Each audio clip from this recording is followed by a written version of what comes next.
Oh.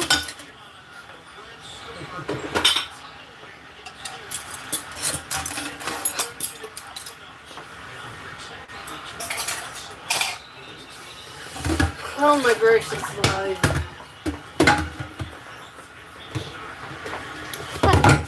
Hotty, hotty.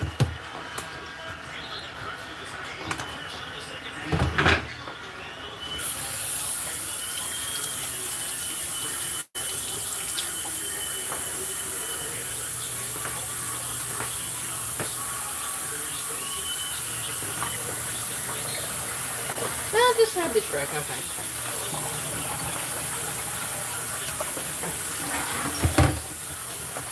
How's everyone doing? Happy Friday. It's Friday, everyone. For some of y'all, it might be Saturday.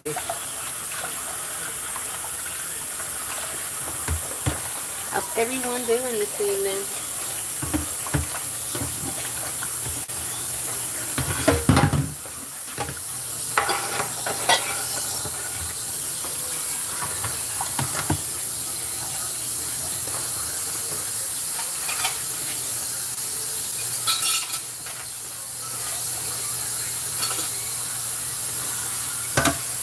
It is already. Oh, okay. Rain. It's supposed to be cold tomorrow. What the heck? After it's been so nice and warm. Hello, Josh. I know. We're going from being 80s today to down to the 60s this weekend. And then, back to the 70s and 80s next week. Jeez, can't have it not be cold. I want it to be warm. Stay warm. That's not going to happen. Nope. They're calling for rain tomorrow. I'm missing out. And then it's supposed to be like lows supposed to be in the 40s tonight. Lows tomorrow night's gonna be in the 30s.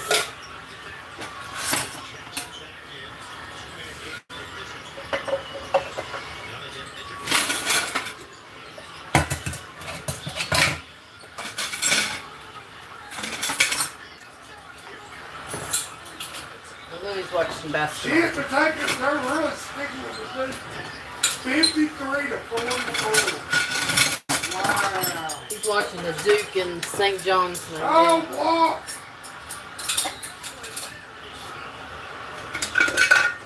Boo Duke. I'm a Tar Heel fan.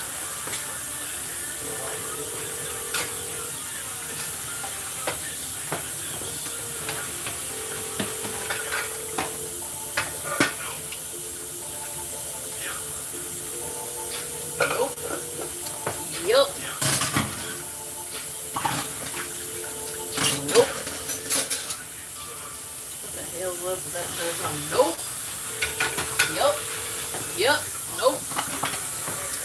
Yes, stupid. Yep. Oh, hey. I gotta watch this.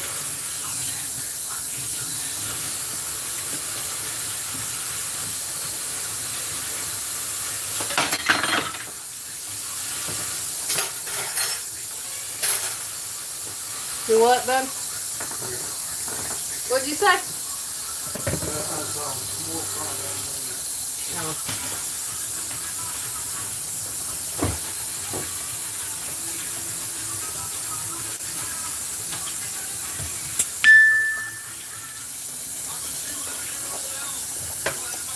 I think everything's doing well.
Hello.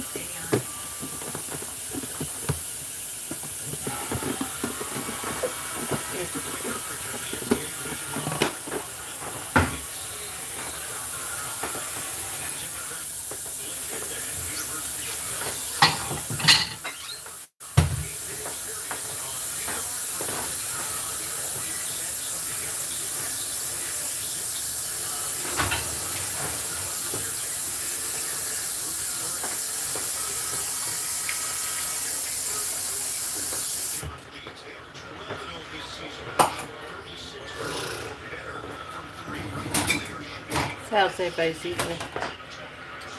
Yeah, hope everybody's having a wonderful evening.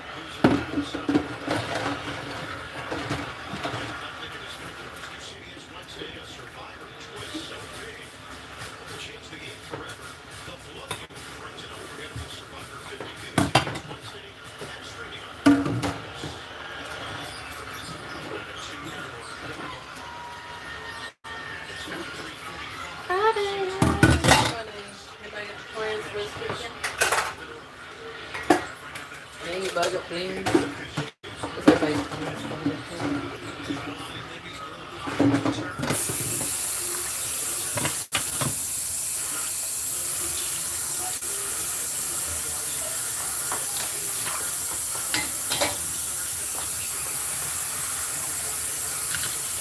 Okay. Let's see who this is.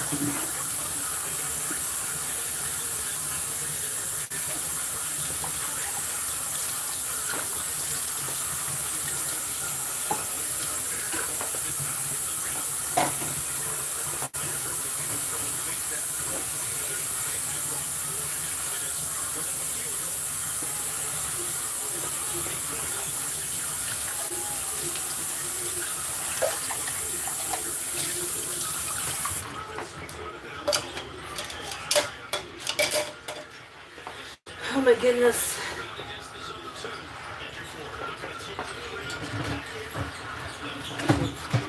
It's a beautiful evening.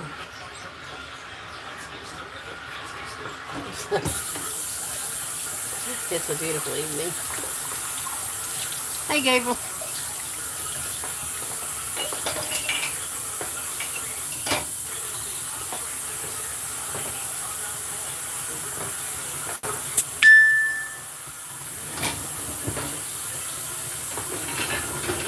What's up, Gabe?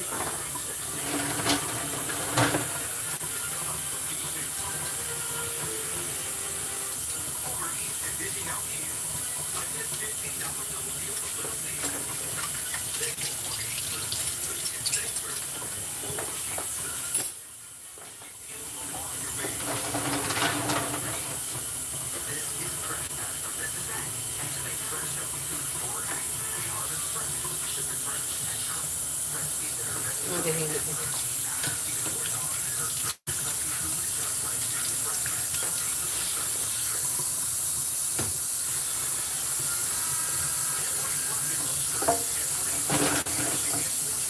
I got kind of bored. I was gonna like to go live tomorrow, but couldn't. I'll just go live tonight. See what everybody's up to. Yeah. But then we'll go live tomorrow too, so I gotta get up early in the morning for Gabe. He's going to a party. Which they're going to a park with a party. Oh, amusement park here in North Carolina. Well, it's on North Carolina, South Carolina border. It's called Carowinds, and it's an amusement park. So you get to go with your cousins or one of his cousin's birthdays. So tomorrow. And I gotta get him up and everything early in the morning.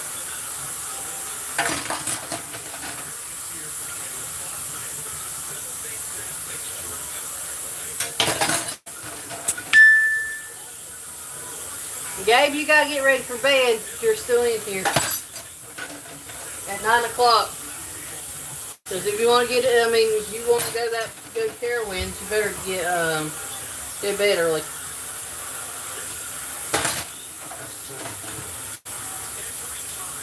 Huh? I'm gonna eat a salad. Yep. I got bacon bits. Oh yeah. I got it.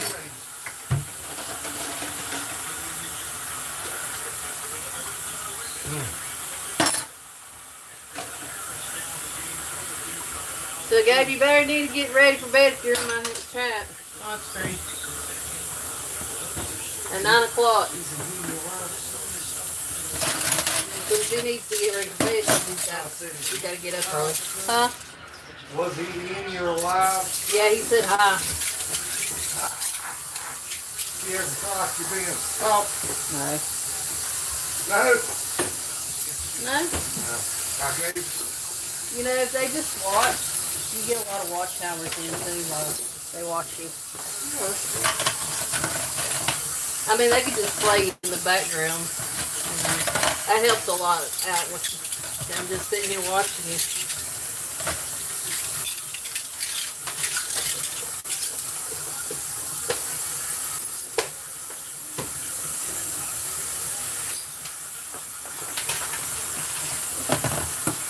That's pretty good. Are you just making a salad? Yeah.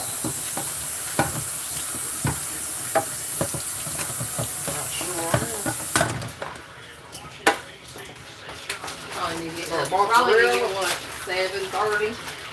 He has to be at. I'll get that for you. Give me the ranch.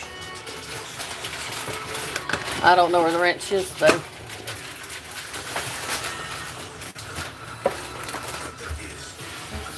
Yeah, so he's got to get up at 7:30 in the morning and be ready, dressed, and fed before he leaves.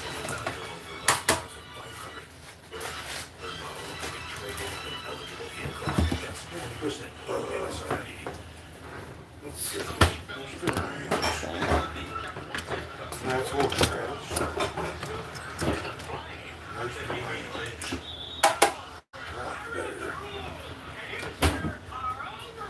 Did you find it?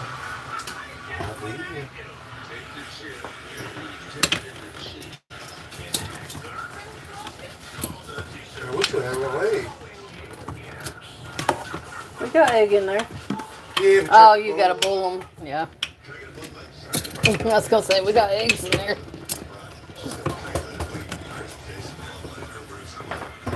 Grab another ranch. Yep. I think we bought some dressing. Did we not get any more ranch, Jeff? Yeah. Yeah, we did. Okay. Oh, we got the good down too. I thought we did that.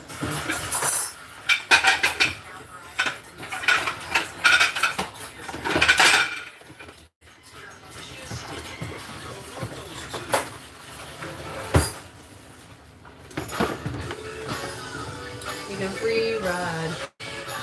Come on, by my side. Take a free ride.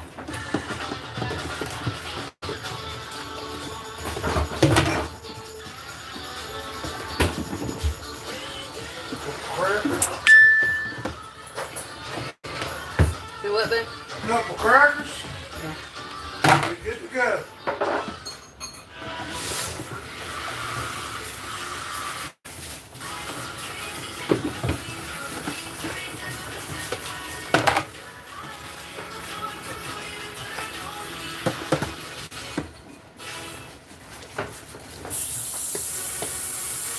If everybody's having a drink.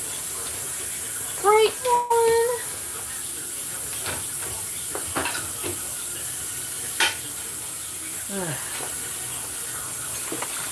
Probably be best if we all go to bed early tonight.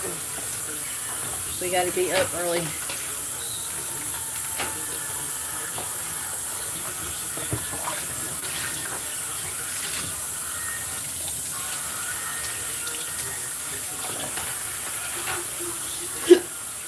Willingly.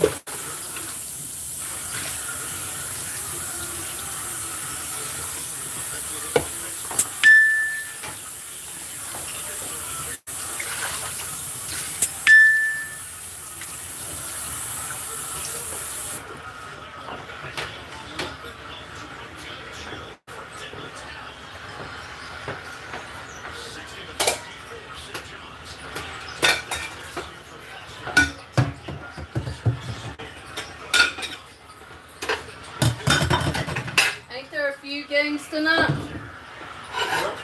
There's another one after this.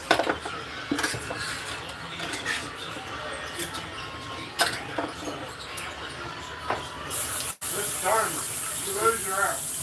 Yeah. You gotta get it. Yeah, because this is the Sweet 16, ain't it? Huh?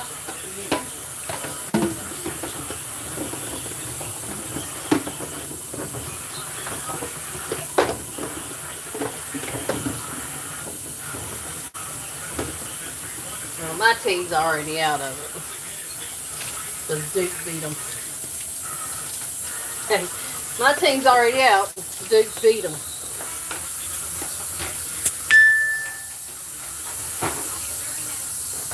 They didn't make it to the Sweet 16.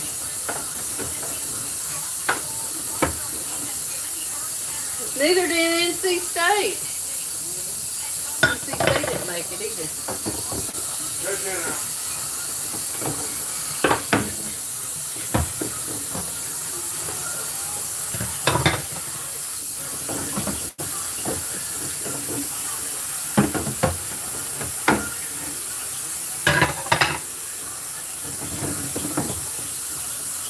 Come on and take a free ride. Come on and take a free ride.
Come on and take a free ride, free ride.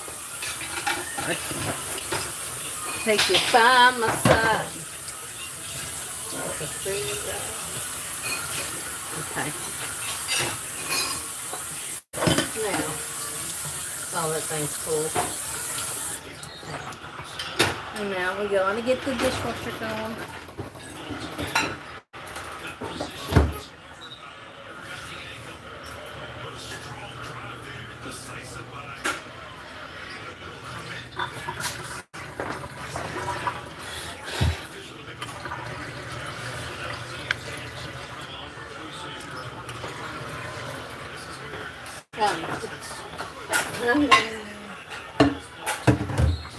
Good gracious.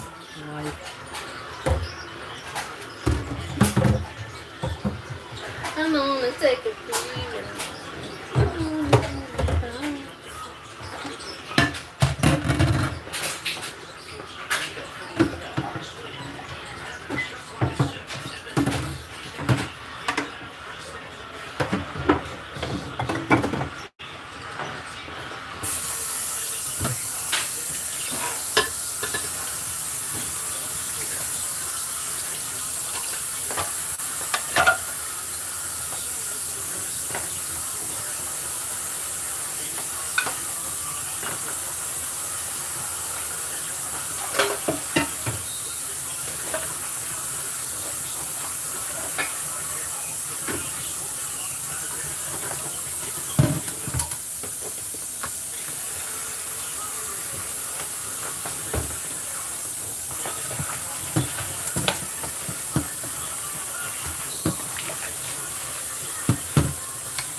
Don't get this one. Oh, there's not the leaf, Carl. Tyson, watch that now. Watch that now. Oh no, I took the leaf out. Oh, this is a gun.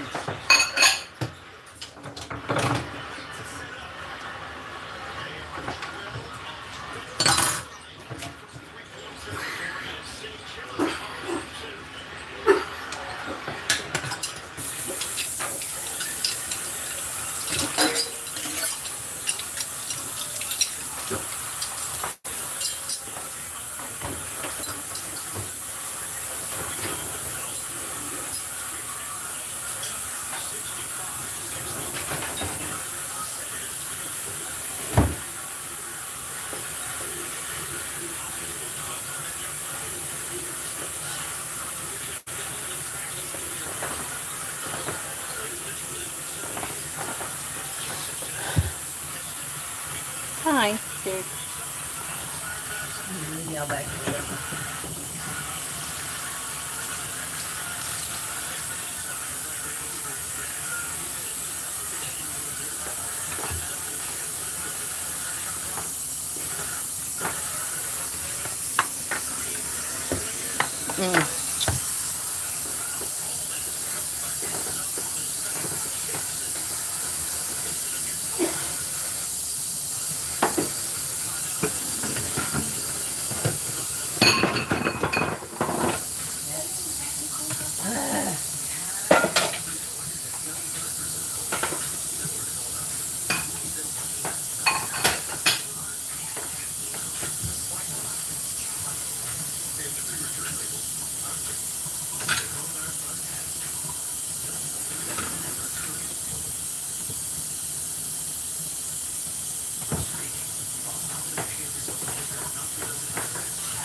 I'm sweating.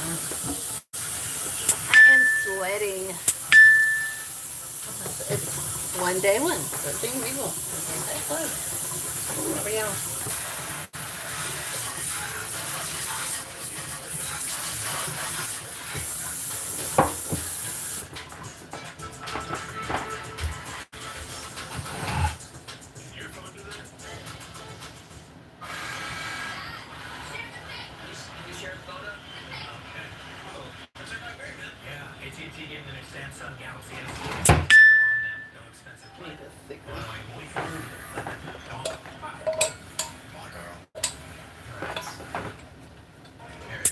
Hi, Yeti. Hello. Bye. Salut. Salut.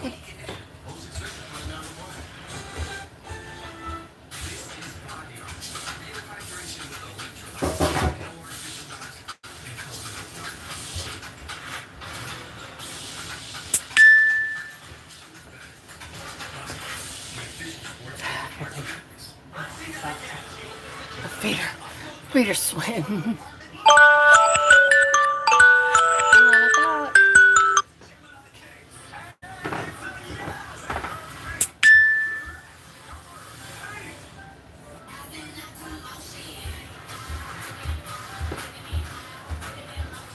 We have back it in the fridge.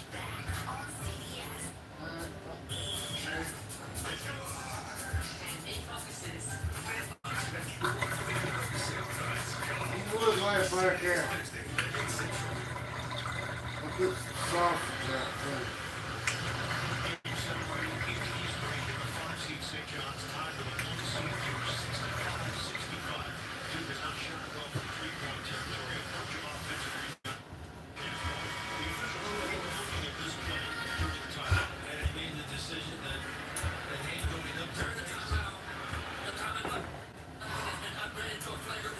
Like him.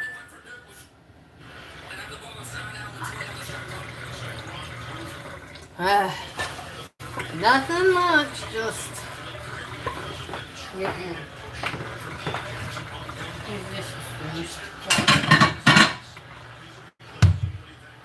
Then I'm gonna try to get Gabe to go to bed because he's got to get up early in the morning.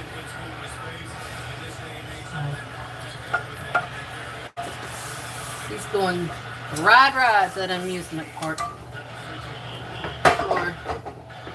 for his cousin's birthday. So that's what she wanted to have a birthday. Well, you know.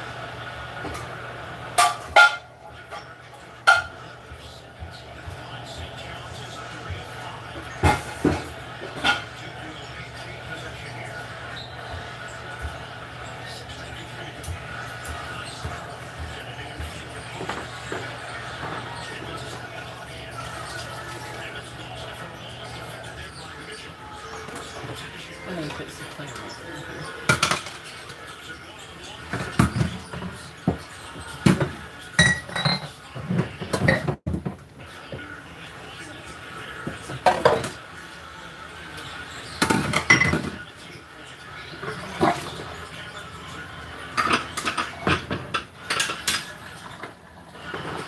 So he gets to go have fun tomorrow for his cousin's birthday. Let's go ride rides. Fun.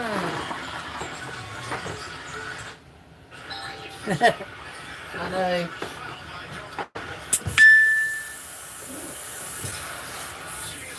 I went and rode rides and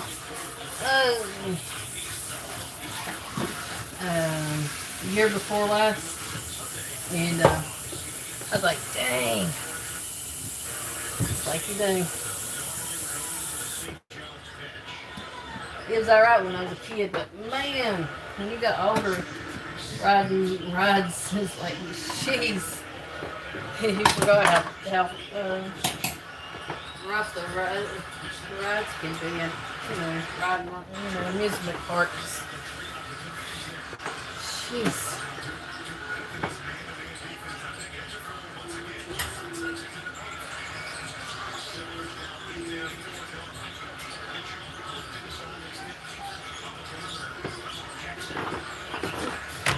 It's crazy.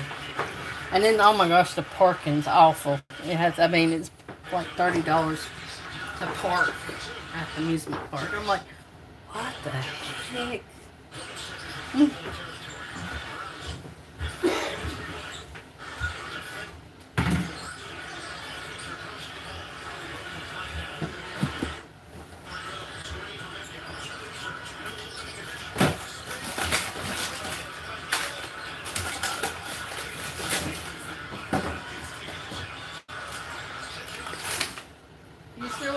You want me to set these out? Sure.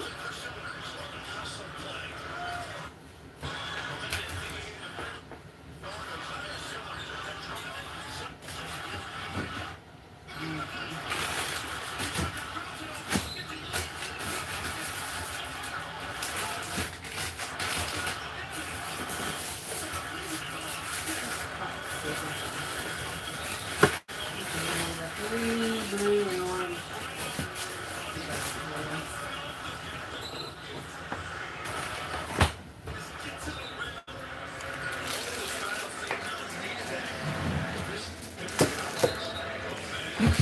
I'm waiting, damn pop. I'm gonna eat me a popsicle. But yeah, $30 for parking. Like, you know, crazy.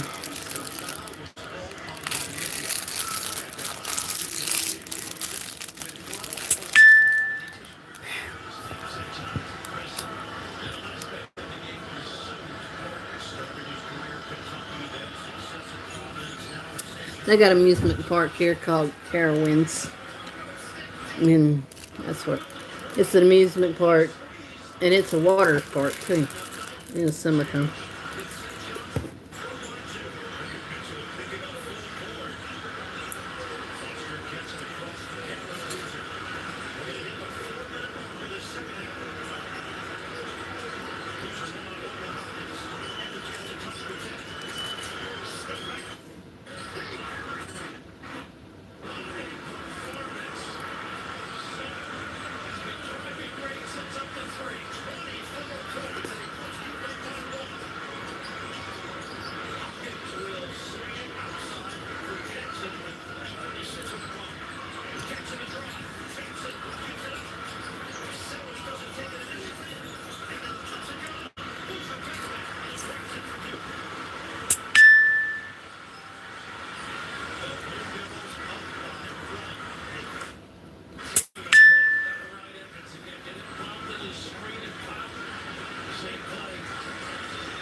These are good. Hello. Ishmael.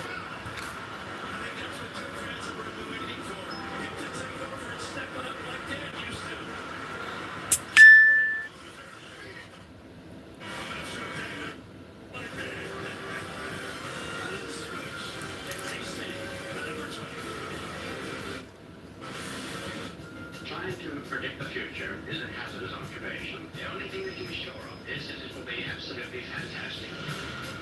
I'm thinking of the incredible breakthrough of the communications satellite. These things will make possible a world in which we can be in instant contact with each other wherever we may be. This is good. When that time comes, it all comes to a point.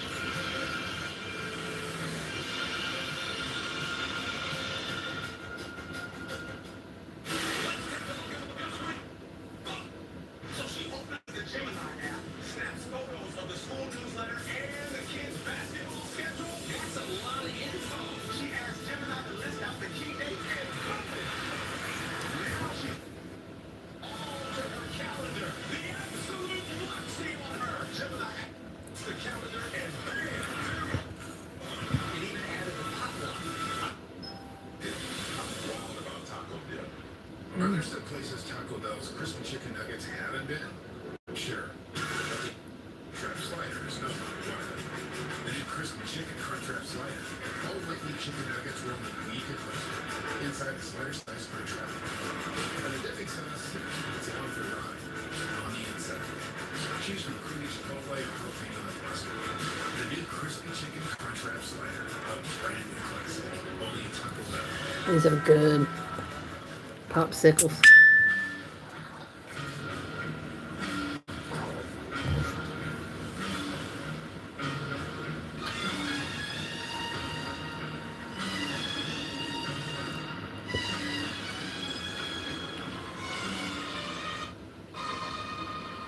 It's time.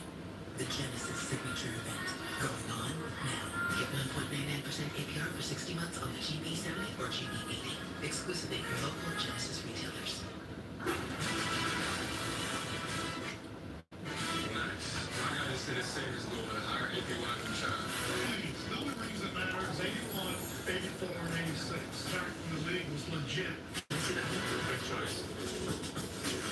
Beautiful. My man's making 53 through China and you cash back. Correct. As we look at Mullet 86. Whoa, those 70 points? You think I can put a 70? You gotta find a darn yet. They do this all day. All day.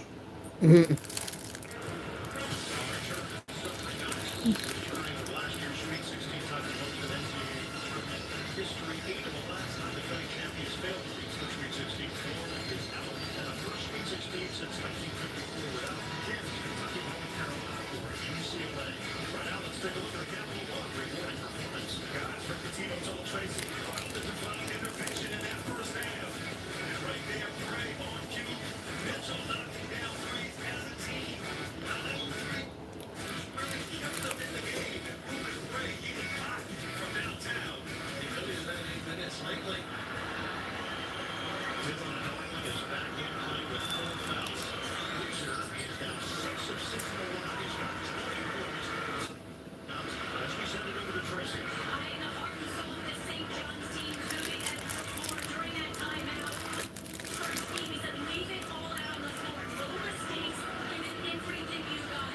No second chance shots, no three-pointers. If we do that, we will be just fine. Gray is doing a great job on it, Tracy.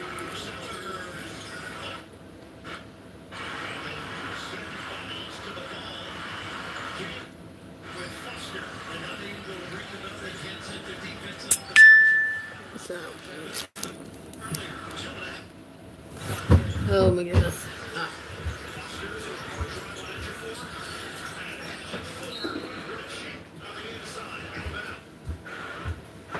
Whichever floor. Huh? What's wrong? What's wrong? Huh? Oh. What was wrong?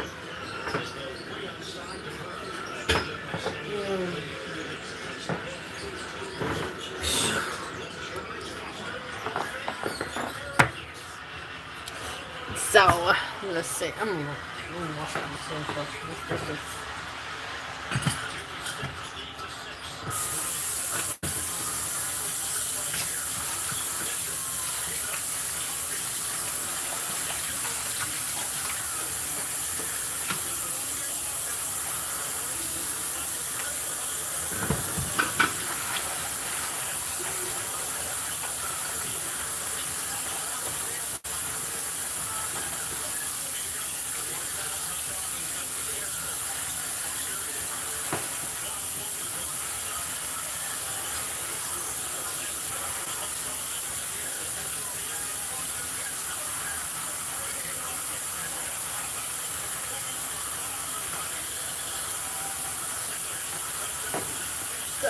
let's see.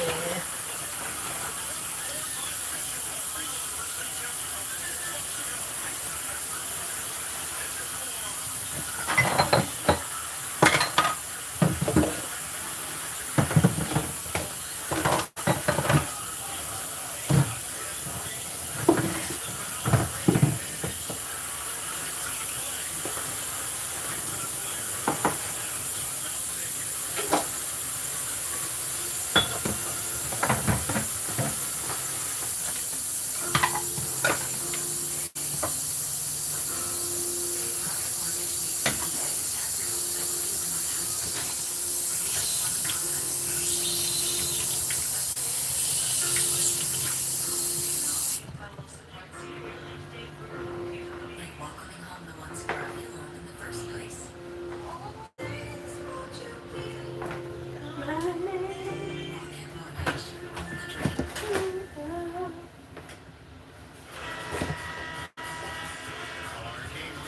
What's up?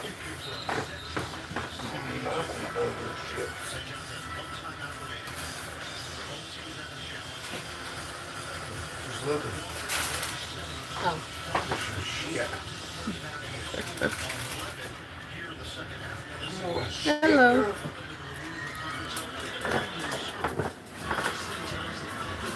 Huh? Do what? Let's get it. What are you talking about?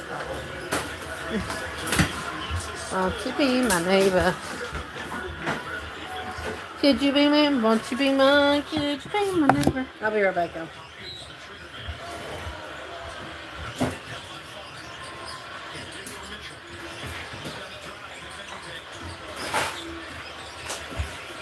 I'm good. Put lunches down there. Yeah, come here, man. When you figure that out? That will take one out, Brett. We can figure it out. We were gonna make it tomorrow. I don't know how you get the shit apart. Cut it. Do it for me. Tilt that course up there. Those, yeah, go ahead. Those are pretty steaks, by the way. Thanks. Bacon. Oh, you're talking about that? That's all it says. Finally, big game, stay calm, stay involved. Just remember, there's never been another duck like you. Time to lock in. What's the base? Thread the needle. We have to stick together. Here, put this one back in there. Is it gonna be worth it? That way good. What's victory sound like? I'm gonna put change.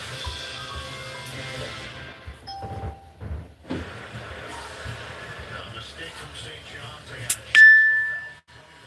There's 1 of 6 in the free throw line. They didn't. And then John Shire takes the timeout.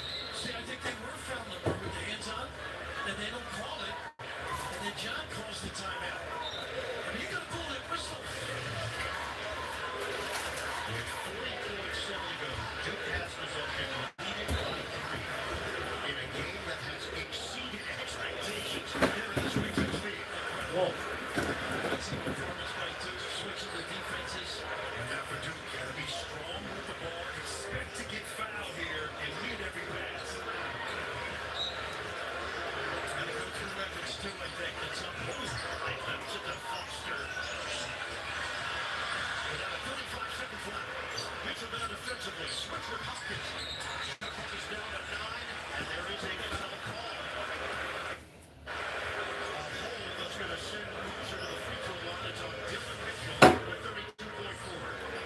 He's on the shirt, makes it easier. So grabs the shirt. Officials called the foul. His team foul number 9 on St. John's. And now Crane will check in, replacing Dylan Mitchell as they go offense-defense here. Hoosier is 6 of 6 at the free throw line tonight. He's got 20 points and 10 rebounds for his 22nd double-double of the season. His team up by 3.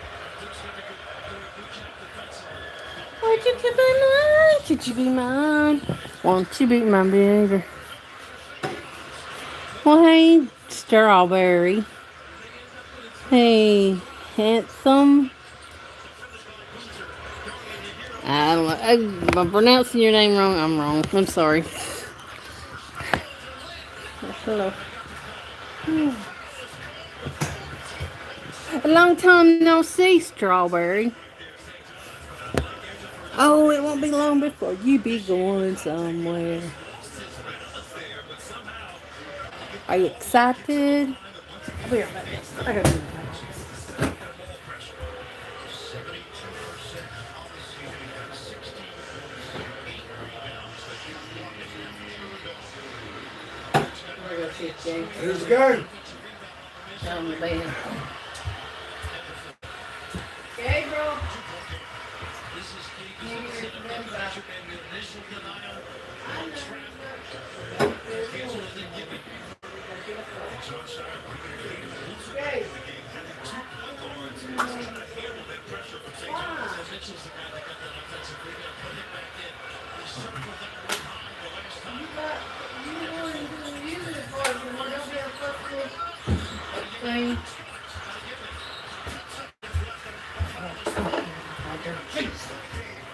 What's wrong? He don't want to go to bed. I'll get up grouchy in the morning.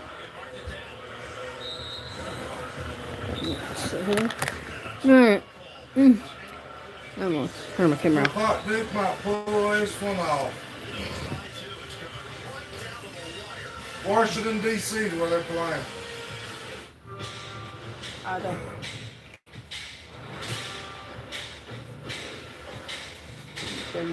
Sorry, sure. Let's see. Okay, I got like 5 more minutes. Thank you for in the middle. It's, oh wow, well, that's cool. We're from the U.S. Sorry, I had to put my eye drops in. No, can I turn that fan on a minute?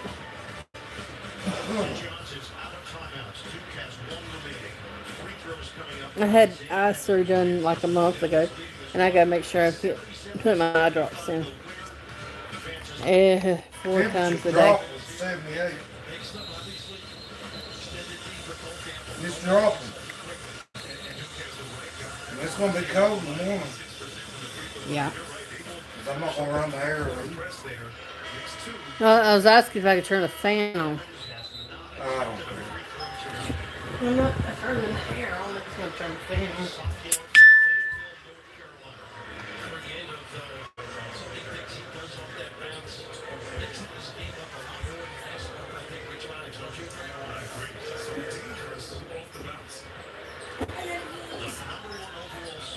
But since I have the eye drop put in for like for almost a year.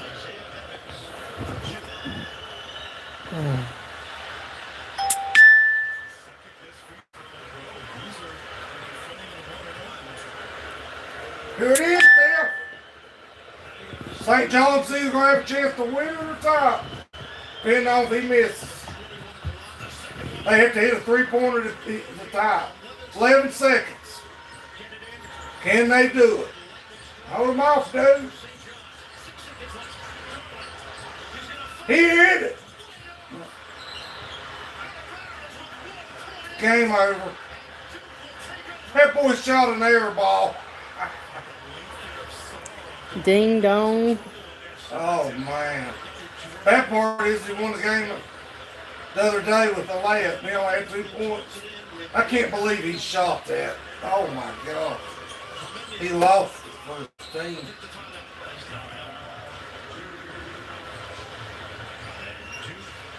I bet that coach is, why did you shoot that? 1:48 remaining. Not a good decision right here. Little pass to the wing. Dylan Darwin. Look who's right there, Spartanburg. Great defender. The only bucket that he had in the second round against Kansas was the game winner with no time remaining. That's why I just don't tell it. Trying to tie the game up. This is from 3 points. He lost it this way, he didn't lose it. The team lost. Hmm. 1:48 to play. Duke still has to get the ball inbounds cleanly, and they got to run a good screen and step through the ball. And this is a nation's team. A lot of hands, a lot of Before deflections. funeral homes existed, death was handled at home near bed in your living room, and sometimes it stayed there for days. Today we're talking about Ew. Victorian death practices, the kind that make modern people say absolutely not. Death masks host mortem photography, and families sleeping next to the dead. Here's the thing, none of it was The feeling and considered everything. so let's talk about what really happened before death was outsourced, because it's just another morbid Monday. They make them deep. Quick rain inlet. 34 years ago, it worked. One of these days I come up with a new song. Anybody got song suggestions? Anyways, moving on. Someone you love dies, which unfortunately in the 1800s doesn't narrow the cause of death down by much. Childbirth, tuberculosis, Ugh. cholera, a bad tooth. Living was a high-risk activity. You're grieving, you're overwhelmed, and like every human who has ever lost someone, you have one very simple thought. I want to remember their face forever. But it's the 1800s. There's no camera, no photograph, no quick portrait unless you're extremely wealthy and have a lot of time, which honestly you probably don't. There's no phone with pictures just go through later when the grief hits actually. So instead of taking a photograph, a death mask was created by applying plaster or wax directly onto the face of the recently deceased, forming an exact cast, not an artist's interpretation, not a softened version, no flattering angles, and no blood, just a face, the eyelids, the cheekbones, the mouth exactly as it rested when life left the room. And yes, hearing that now sounds Good one. but in the 1800s, this was practical. Before photography, most people were never visually recorded at all. Painted portraits were expensive. Children were rarely ever painted, and working-class families were almost never documented visually. So if someone died, especially a child, this might be the only way their face was ever preserved. Once a death mask was made, it didn't disappear into storage. These were often kept inside the home, on mantels, on shelves, in studies. Sometimes, yes, mounted on the wall. Oh my gosh. Victorian house guests could Wow. walk into your parlor, admire the furniture, maybe compliment the drapes, and then Wow. accidentally make eye contact with a plaster replica of your deceased relative.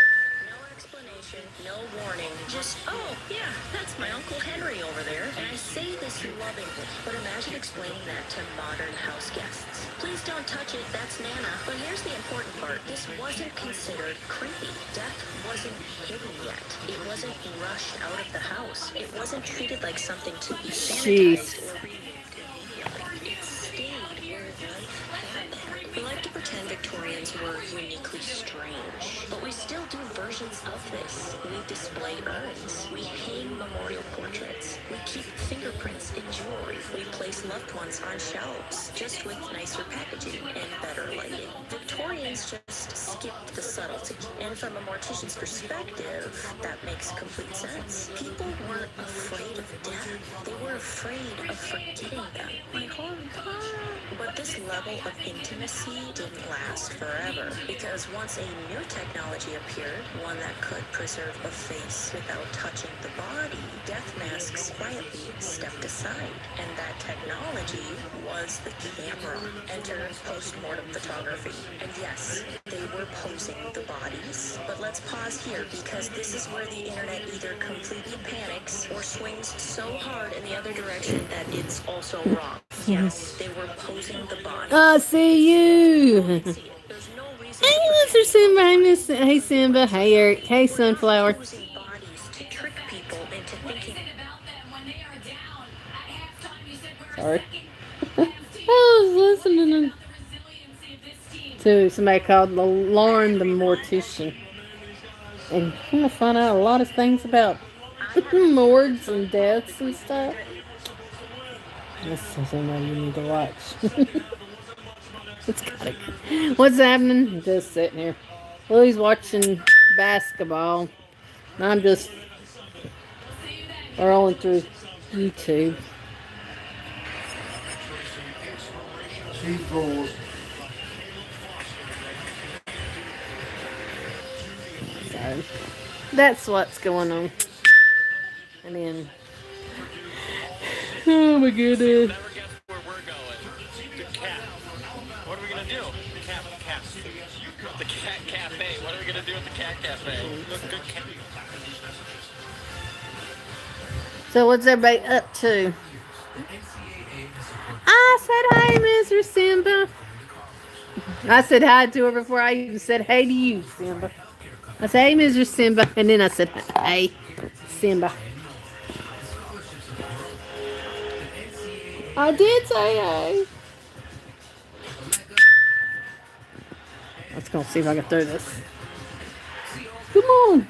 Ah, shoot. I missed. She's lying. Who's lying? Me lying?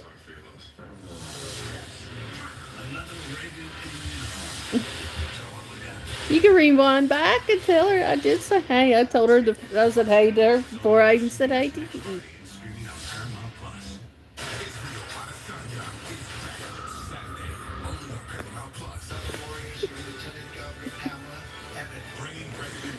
She was the worst, but I said hey to first.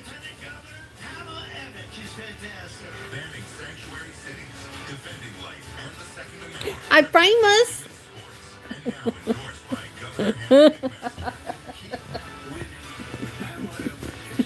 See, I said hey before you. I said hey to Simba. To you, Mr. Simba.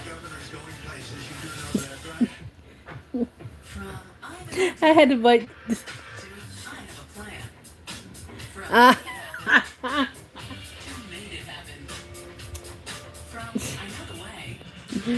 She heard me say hi to her. See, you just mad because I said hey to her first. Okay. Ha.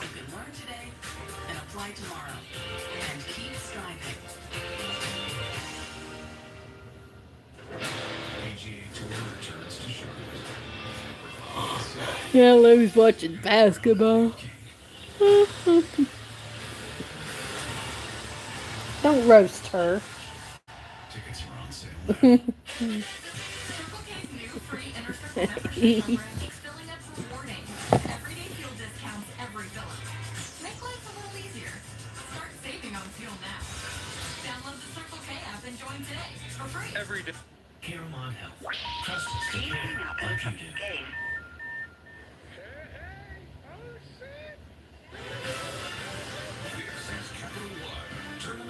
I could have just said hey to her and not said hey to you at all.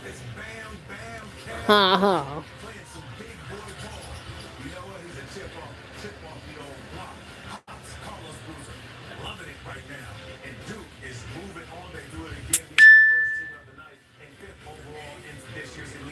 Oh man. Sounds yummy. Oh, Simba says hey. Hey, He's making Kenyan greens. say what? Kenyan greens. Never heard of greens, but not kids. I said it sounds yummy. that's was a right. really well played basketball game. Boozer came through Never down the had it. stretch. But man, that Latino team, man, That's what I like about people. Some of them got if you different get your team to recipes. play hard, Yeah. anything can I happen. love They trying played this with stuff. great energy and effort, but the best team won that game. I want some S Well, cards. you know, one thing about That's what I if you want. look at the program, Bud Garland. what they're doing right now in Durham, it's been unbelievable. But I just want to kind of go backwards and talk about the Boozer kids. Okay. Because I've been watching them play basketball on AAU circuits since probably like 5th grade. I cannot remember anything that they haven't won. Every tournament that I have ever seen, and it's not just Cameron, because Caden is these guys have won so much basketball from the summertime to AAU to the high school state championships. It's an incredible So, feat. And then they come September into 10th, college basketball. 1889. Yes. It was a busy day, of course. You know, when you run a farm, you've got a lot of things to do. So Christopher Columbus was tending to farm duties. His wife Cornelia went off to visit his neighbors. So 3 boys were, I guess, born that day. Their friend Walter came over. He was also 13 years old. What? And they decided to come down I hear to you. the river. What's up, Gusty? Well, in September, the river's not running too heavy. They decided I hear you. I see you. I can't really hear you, but I see you. tragedy that is remembered even to this day. But it was somewhere along here that the boys decided to take off their clothes, and back then, I guess modesty wasn't an issue. They decided that they were gonna skinny dip. One of the boys decided that he was going to tease the other one to come get him. He was backing up in the water, shallow he thought, and lo and behold, he slipped into a hole and he fell. He went down. A little brother Oliver decided he was going to go rescue his bigger brother, Chris. So you know the whole story. Jeez. Walter was watching the whole thing. He would later explain what happened to the boys. And then one by one, within a matter of minutes, they'll drown. Oh, Walter goes running back to the farm up there. And he is sobbing. He can't find adults. 4 o'clock, Mr. Baker decides he's going to come back to the ranch house, and they say, little Walter. He's sobbing, and they asked what was wrong. And he said, the Thank boys y'all in for the river tuning had drowned. Oh. So then there was this mad dash down here with some ranch hands. They fetched poles, and they tried to bait. Mr. Baker was clutching his chest on the banks of the river. He could not fathom the tragedy that was unfolding with his sons. I can only imagine. Word spread pretty quickly. The neighbors came to the aid. I think it was by evening. That's when the last boy was fished out of the river. Dang. They were all buried together at the Modesto Citizen Cemetery. We'll go over and check out their grave too. New Dunkin' Zero. With 0 sugar and 20 calories. New Dunkin' Zero. 0 sugar energy. Only Brawny has 3 squads, and it's stronger than Mountain. Imagine this exactly the way it looked back then. I may have even found the spot where they went in. Very old tree here. Look at this. Very serene river taking the life of 3 boys. And the tragic thing is, the same type of thing happened many years later in the 1990s in the same river upstream in Empire, California. Same situation with the boys. 3 brothers jumping in the water, one rescuing the other, all passing away. The account of what happened out here was just in newspapers at the time.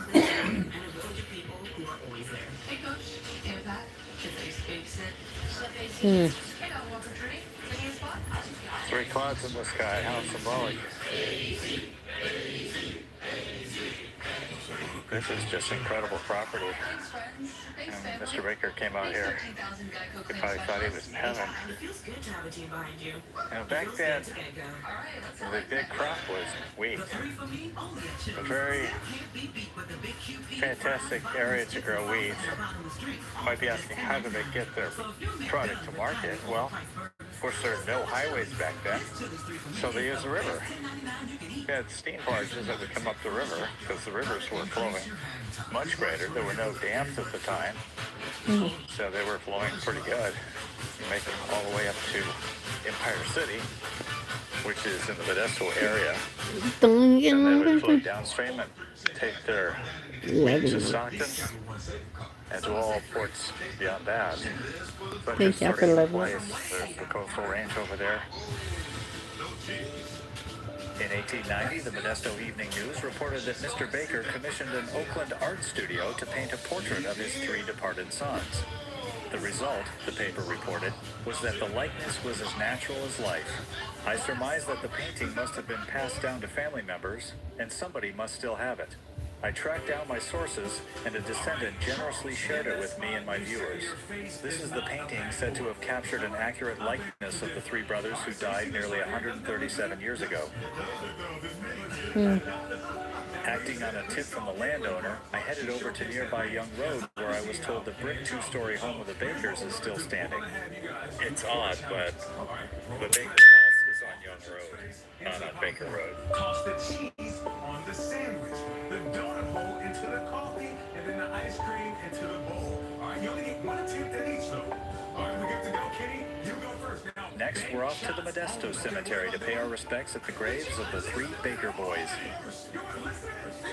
I'm going to walk over here to where the 3 Baker boys are buried. And you can't miss the marker. There's 3 of them. You can only imagine the sadness that was experienced out here when the family had to bury these 3 boys. So, Look at that at the bottom. The left sons of Christopher Columbus Baker and Mrs. Baker died September 10th, 1889. They range in height from oldest to smallest, represent their ages. C.C. Baker, 13 years old, 4 months and 13 days. Peaceful be thy silent slumber, peaceful in thy grave so low. Though no more will join our number, thou no more will sorrows know. Yet again we hope to meet thee, when the day of life is fled, and in heaven with joy to greet thee, for no farewell tears are shed. Oliver Baker, 11 years, 7 months. Call not back the dear departed, anchored safe where storms are o'er. On the borderland we left him, soon to meet and part no more. When we leave this world of changes, when we leave this world of care, we shall find our missing loved one and our father's mansion fair. George W. Baker, 8 years, 11 months, and 5 days. This lovely bud, so young, so fair, called hence by early doom, just came to show how sweet a flower in paradise could bloom. Ere sin could harm and sorrow fade, death came with friendly care, his opening bud to heaven conveyed, the baited blossom there. And it looks like they tried to correct the spelling in there. So even people back then screwed up big projects like this. And it looks like they've repaired this marker because there's some epoxy right here. It's like it's been split up. Yeah, so even stone decays with time. Now I did find out that the Baker boys are buried right next to their other brother, who's mentioned in history books, Archie, son of C.C. and F.C. Baker. He died June 7th, 1887. He was only 2 years old, 4 months, and 22 days. I understand that this young lad climbed up the watermill on the property and fell. goodness. Look at that. Our darling gone to heaven. Right there is a San Jose marker company. Sheldon Calfullus. You can't make that up. And right over here is the marker for the parents.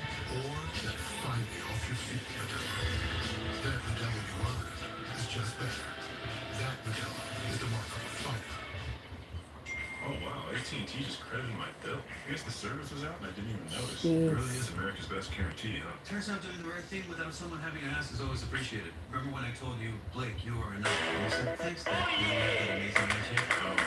Blake, you are right. Next time. Wait, are you a musician? When connection matters, it has to be AT&T. No, the big markers there in the middle is just a memorial marker for the C.C. Baker family and friends. This entire plot here. So hi, welcome to this episode of History Hunters. I'm at the very historic Stockton Row Cemetery. A lot of folks here are buried, date back to the 1850s. But I'm here to talk about something that happened here in the 1940s. It's one of the most bizarre incidences in Stockton history. I'll tell you all about it in this episode of History Hunters.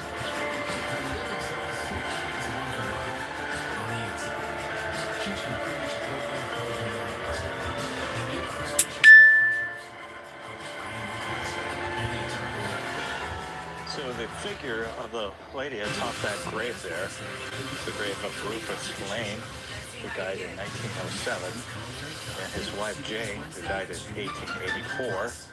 Well, it stood witness to a bizarre incident that happened here in 1949.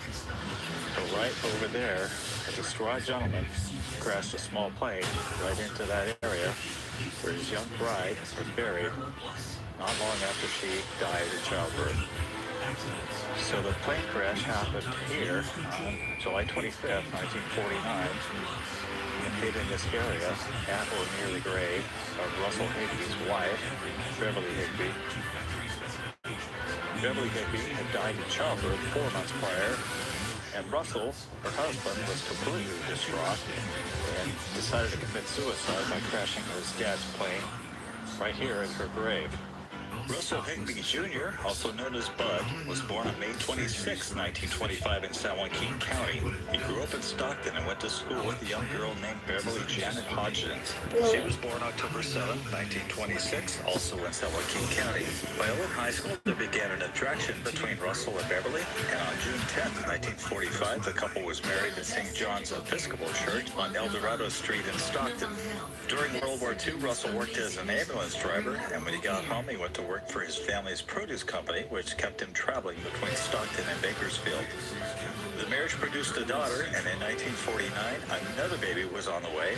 But as 22-year-old Beverly was delivering her child in a Bakersfield hospital on April 1st, 1949, she tragically died. A devastated Russell arranged for his wife to be buried here in this grave at the Stockton Rural Cemetery. Russell was crushed by the sudden loss. He tried to pick up the pieces of his broken heart. He decided to move back in with his parents so they could help him raise his two daughters. No, Duke University, Gabriel. Russell was more despondent with time since his wife passed.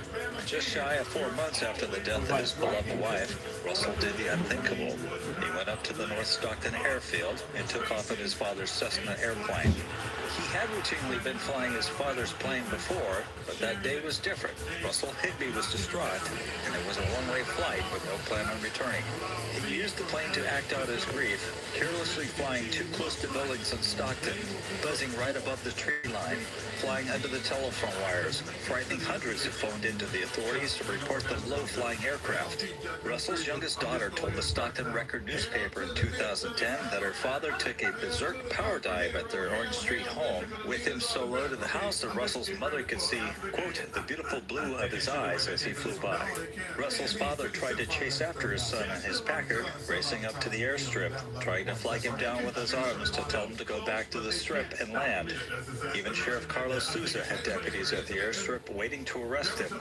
Russell had other plans, however, and he swooped down, flung beside his father's car, and tipped his wings goodbye and flew away.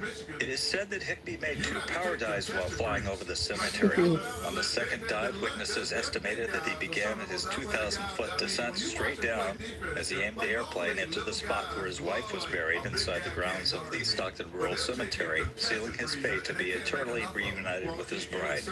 The wreckage of the plane was scattered over a large area, and Russell's body was thrown 30 feet from where the plane hit. Parts of the plane were even found as far as the roof of the mausoleum, which was located at the entrance of the cemetery grounds. So behind the grave of the couple, of the graves of Russell's parents, who were buried here after their son died, both died in the late 60s. His dad was a merchant. His name was Russell Higby Sr. and died in 1969.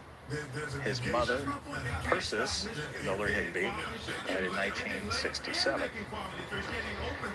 I can't imagine what the cemetery officials were thinking when they found out that a plane had crashed right into a grave. That's I also crazy. can't believe that somebody was so distraught that they would take their life in such a dramatic and very traumatic way.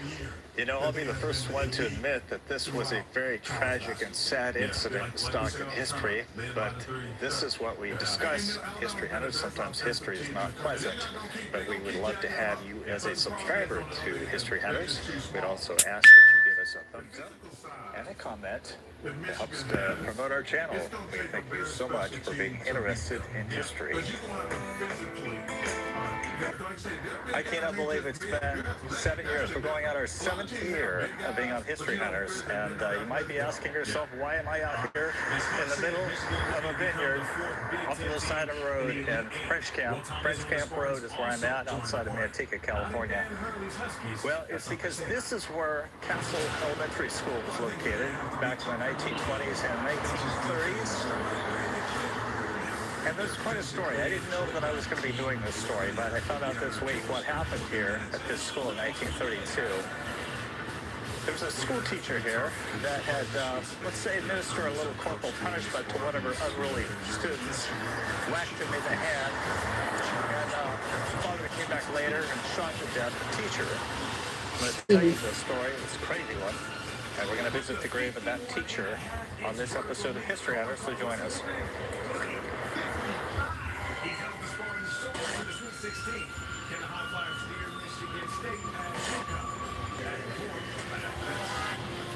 This gum can actually get inside your teeth and remineralize the enamel, allowing you to heal cavities and whiten teeth.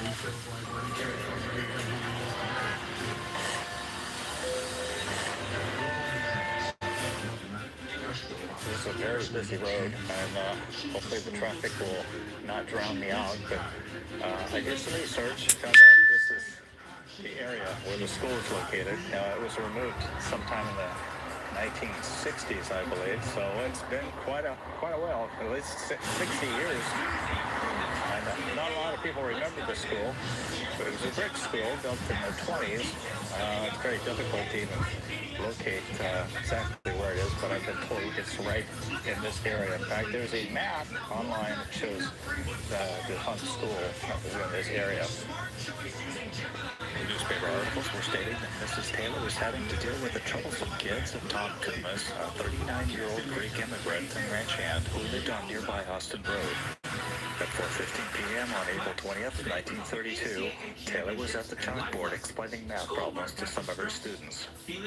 Kumas walked through the front entrance of the school and quickly found Taylor and started yelling at her about disciplining his son. Kumas had 2 students at the school, son John, who was 7, and daughter Helen, who was 9. Mrs. Taylor said were unruly and caused problems for her. At lunchtime that same day, student John Kumas threw his lunch on the floor and Mrs. Taylor ordered him to pick it up. The boy threw a temper tantrum and screamed and swore at Mrs. Taylor. She then whacked his hand several times with a ruler. When Dad heard about the incident, it set him over the edge. He was already dealing with his wife in the state mental hospital in Stockton, which was stressful to him. The sheriff caused 74-year-old janitor William J. Duvall to come running into the room, and when he got there, he saw Mr. Kumas pull out his weapon and fired 3 times at Mrs. Taylor, who dropped to the floor. He then shot Duvall, who sustained a wound that was later treated at the San Joaquin General Hospital. The janitor's wife was also in the room, and when Mr. Kumas turned the gun on her, she hit the floor to escape the bullet.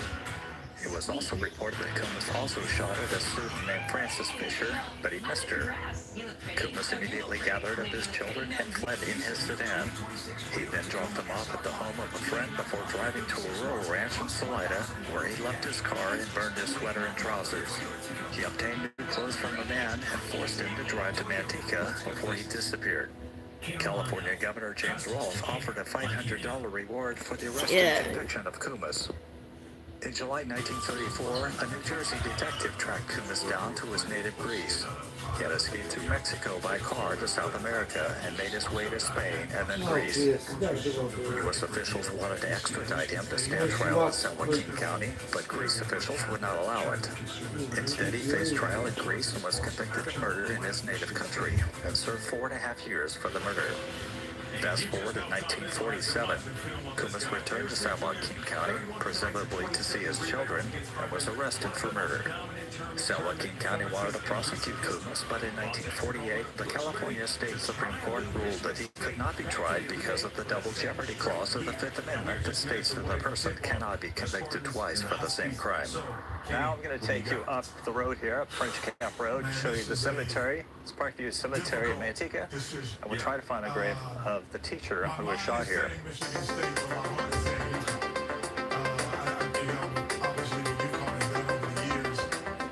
Okay, now we are at Parkview Cemetery in French Camp. It's an old establishment that goes way back. Believe it or not, there were some French trappers and explorers here in the Central Valley of California prior to most white men entering the valley. I guess they were white men. So this cemetery is at the junction of French Camp Road and Highway 99, and it took me about 30 seconds to a minute to find the grave based on the picture that I saw on findthegrave.com. And she's right over here. Olive Taylor, the teacher who was shot out at Castle School in 1932. Olive is right here. Like I said, it didn't take me very long to find it. There's the grave of Olive Bailey Taylor, 1882 to 1932. She was 50 years old.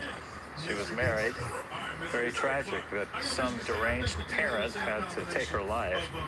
Right next to her is Mildred Taylor, their daughter. She was also a school teacher. But actually, she died the same year that her father did. So this is the widower of Mrs. Bailey Taylor, Ethan Taylor, 1873 to 1957. Had to go through the rest of his life, some 25 years without his wife. Of course, Mildred Taylor had to say goodbye to her mother way too early in life. I believe the inspiration that Mildred had to become a school teacher was a direct result of her mom being a teacher. You know, every time I hear about somebody dying on the job because of their occupation, whether it's working on an electric line, building a bridge, being a police officer or a firefighter, I think it's just absolutely horrible that people have to die doing their job. And to have a teacher lose their life is just almost unthinkable, but it's happened quite often.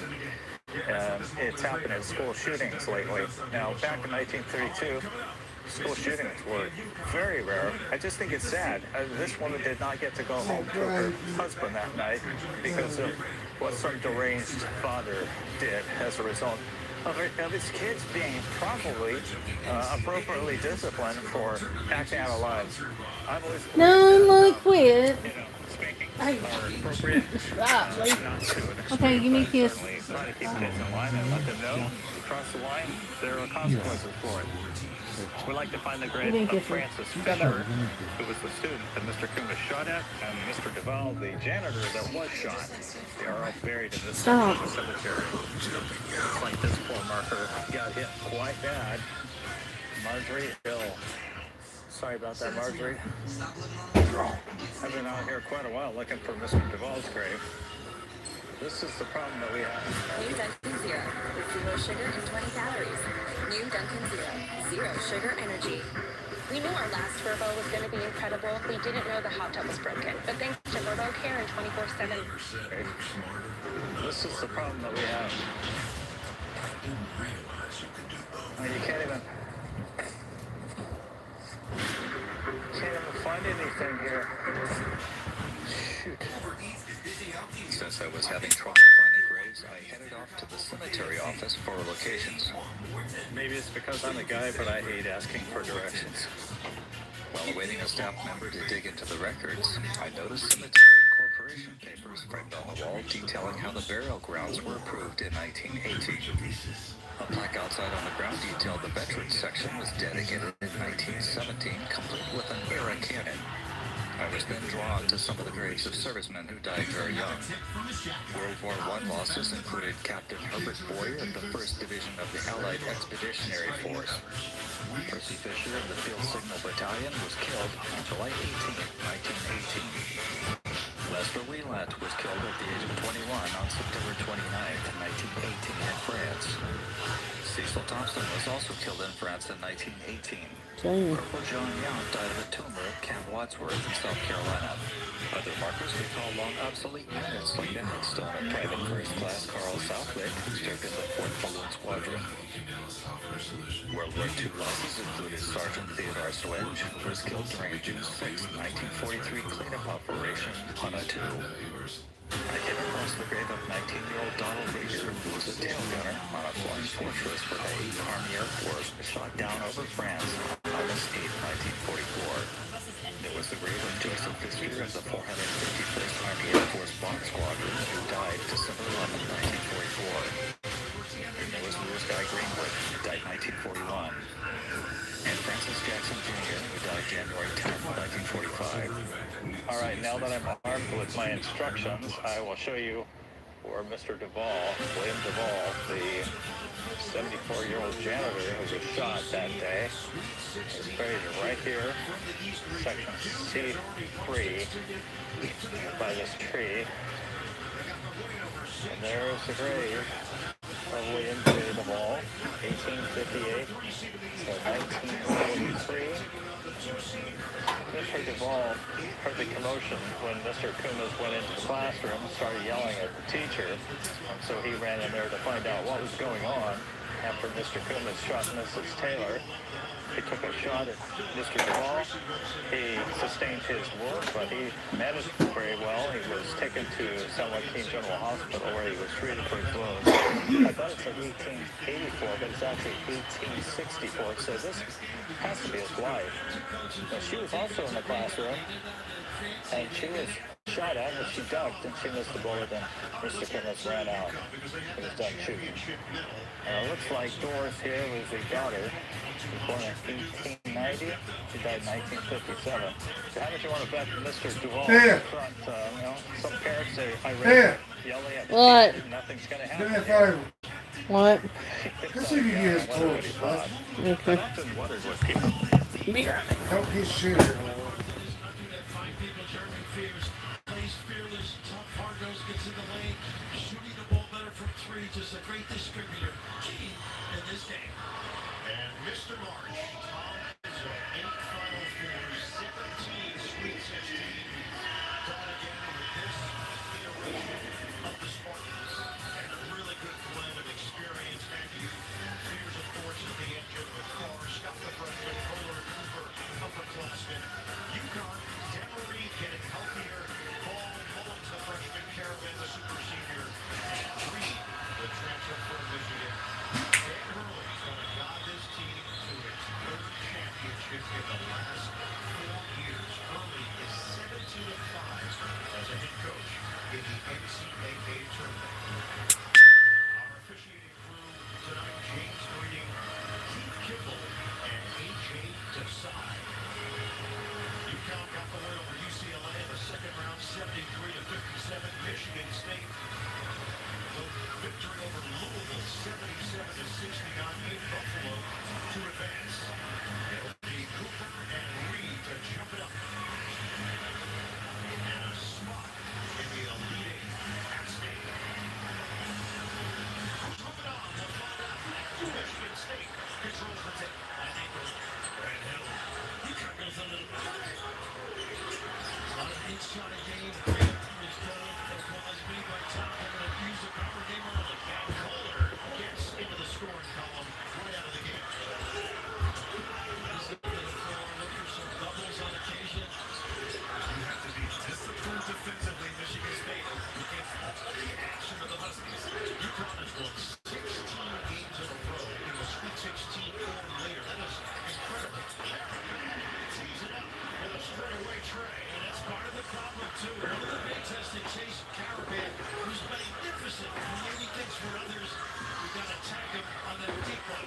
The last Big Ten team to win the national championship, Michigan State. Here's Buzz. Yeah. Preston, Virginia. Diagonal, extra. Jordan Scott is playing well, making checkers. You see where they're going to toss a team in the fair game as opposed to gets taller. Pull up here. The Kings out. The middle game is exquisite. And a 4-3 advantage here for the Spartans. He's painful. He's so busy. Constant movement. And now it's Holden defending.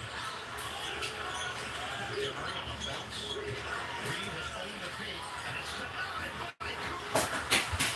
He runs right there where it grabs people. You've got to be in shape to play Michigan State. They just push it every trip.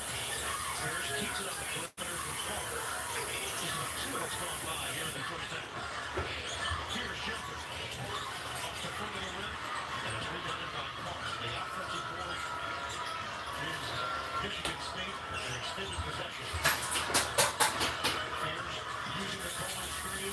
Holds the trees low. Parks got it. Knocks it over to Fears. Trying to stay in bounds. And no.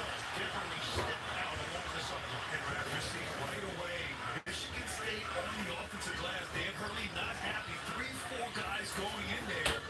Thus far, 2 offensive rebounds on that last game. He watched films on rebounding. Tom Izzo correct on rebounding, so you got a heads up for that department. He said he went to a clinic, a coaching clinic, a serious medical clinic, so Tom Izzo speaking, and it's all about how you rebound, and it stuck with him. And right now it's Hurley. It's 5. Bullet, great footwork, Carolina, he comes up short. And then Demery is going to push the pace for UConn. There's so many things. Shows he trailed that deep push. Demery works in. Gets it, but he's struck. Nolan's freshman. He and Ball are the keys to this team. They start bringing him in big time. It's a different personality. Greenfield, Indiana. Scott. The spin. Then Cooper. Rejected by Reed. Out of bounds. Great defense there. The Huskies after the 5. Shot once a game, but Demery getting into the paint. A little swing, and this is huge. You said it best. Owens and Ball have to knock down threes. They have struggled as of late in this tournament. They are 15th in the country in blocks, 5.1. But again, Kurt Tanning is in. They're going a little deeper in their rotation because of the play of Tang and Ford. If they make shots, something worth going on. Bears turns the corner. Get up. Cooper. Nice snap, but Tang got the ball. Put it down low. They're going to run out of time. Cooper misses an air ball on a jump hook, but it's a shot clock violation. Defense there by Terrence Reed Jr. on that late contest on the jump hook. Now Cam Ward will come in for the first time. Tom Izzo going to his freshman from Upper Marlboro, Maryland. He's every coach's friend. And most guys that play like me don't have as many friends. It's crazy. He worries about the profession. Ball cut by Demery. Make sure that it's traveled outside line. Stay in there. Nice activity by Mullins. 3.5 gone by in this first half. Nice play.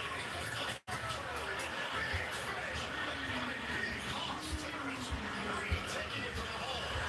Bounce and reach out. The first. 8-4 UConn.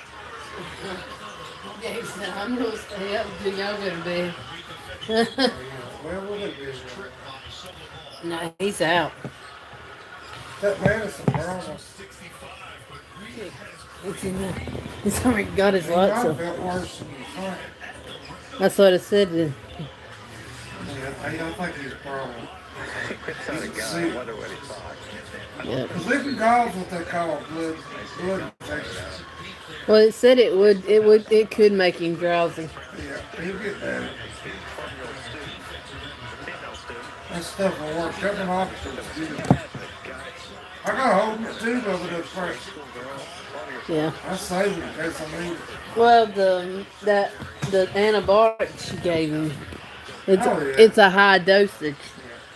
So You get better. giving me the directions to this place, but I found it. It's right here. Something doesn't quite make sense. I'm pretty sure this is the great Francis Fisher, Life.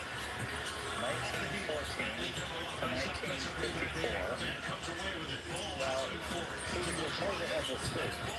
But if you can do the math, you can see that back, I guess she would have been in her teen years, probably about 17. I'm not sure why her name didn't change. I sure hope I have the right person, because typically when you marry somebody, you change the last name to your husband's last name. So, this could have been the wrong person. But what are the odds? So it was about this time a year ago that I was in Turlock and I was visiting the Governor Charles house. He was telling me that he was a second cousin of President Nixon. Words look like. Well, here we are a year later, and I'm finally getting around to showing you where his dad, Ezra, is married President Nixon's uncle. They spent some time in Whittier, California, and ultimately Ezra came up here to the Central Valley where he became a farmer, and I think he was a horse breeder as well. He was married to Larry, and then he later moved up to the foothills around Grass Valley, where he passed away. I think he passed away in the Nevada City Hospital. But his grave is going to be pretty easy to find. This is pretty much it. The other side of the tree. I haven't done there yet, but I'm suspecting that it's going to be easy to find. Stays for absolutely anyone. Imagine you're a musical-obsessed couple. You book a dazzling hotel in the Big Apple, 5 stars. No, find your perfect stay anywhere. Booking.com, booking.yeah. So I was stood by this tree, and there's the mausoleum in the background. And come over. Little House on the Prairie was one of the most successful TV shows in history, running 9 seasons from 1974 to 1982. The NBC TV series centered on the Ingalls family, based on the true stories of Laura Ingalls Wilder. Laura was played by Melissa Gilbert and Sister Mary by Melissa Sue Anderson. Young Sister Carrie was played by twin actresses Lindsay and Sydney Bush. Aside from the fictionalized account of the series, the crew were real people. Michael Landon looked nothing like the real-life Charles Ingalls, nor did Carrie Grassley resemble Ma from the TV show, who was named Carolyn. We were surprised on a recent trip to Keystone, South Dakota, to see billboards advertising the Carrie Ingalls collection at the Keystone Museum. Naturally, we were curious about that and went up the hill to the museum, located inside the former Keystone Schoolhouse, built in 1899. We learned that Carrie Ingalls was a resident of Keystone, going by the name of Carrie Swansea after marrying David Swansea.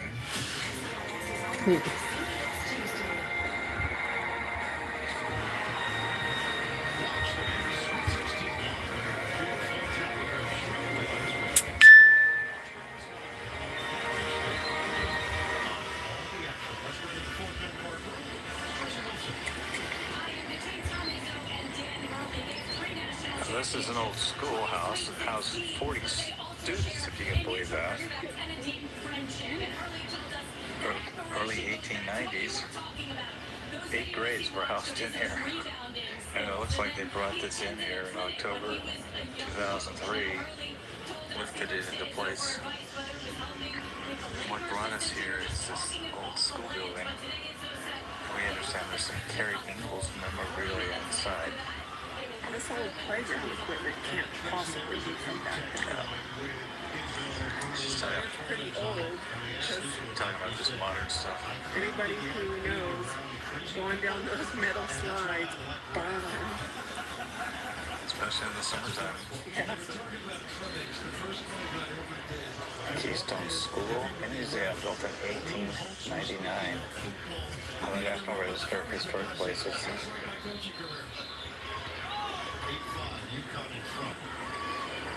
That's a portable compressor.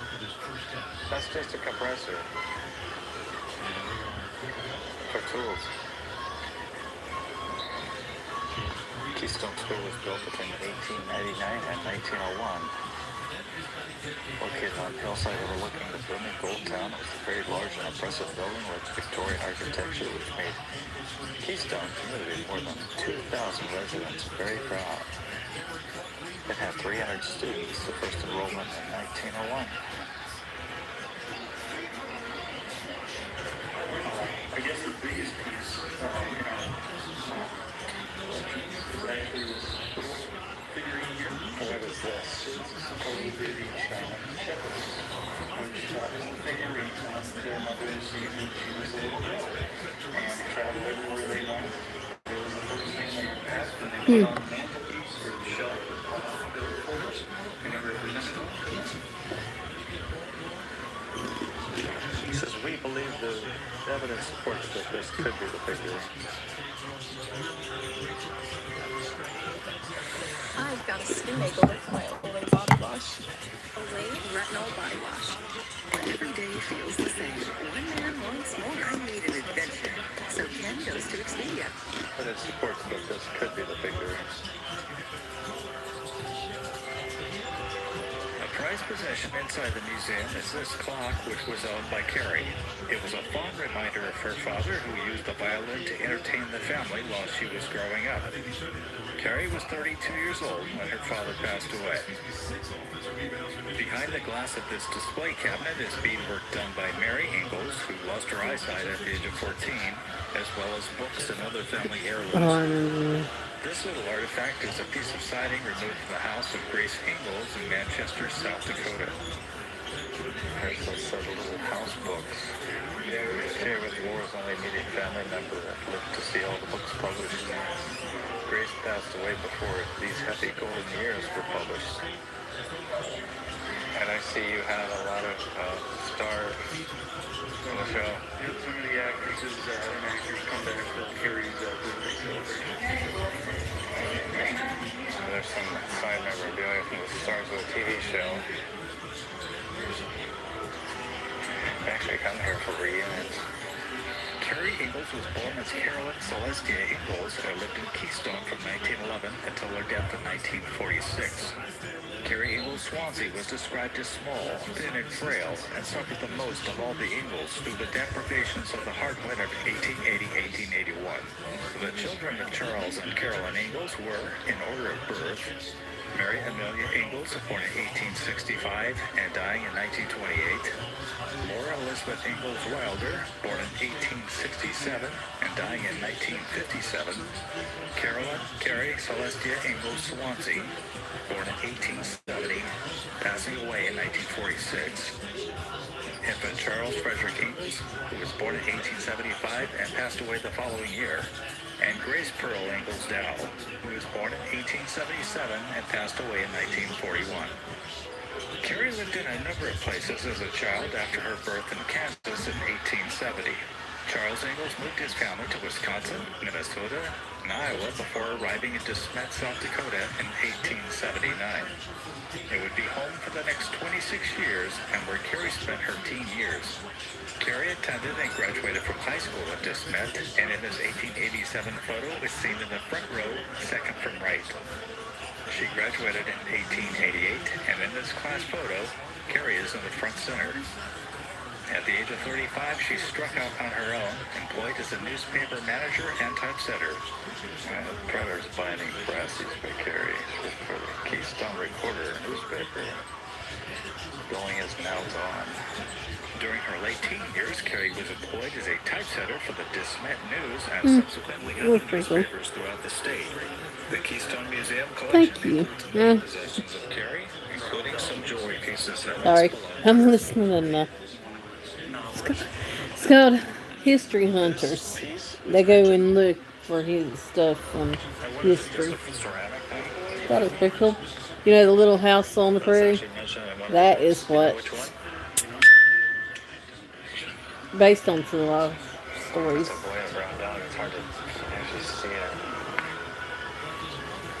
If anybody didn't know that, the movie, the shows, and the books are based on true life stories. She was secretary. She served as secretary for a very long time. Okay. That's all her handwriting? So her last name was Swansea. There's her signature right there. And she did not marry until she got to Keystone. Okay. That's neat. She settled in Keystone in 1911. In 1912, she married widower David N. Swansea, best remembered for his part in the naming of Mount Rushmore.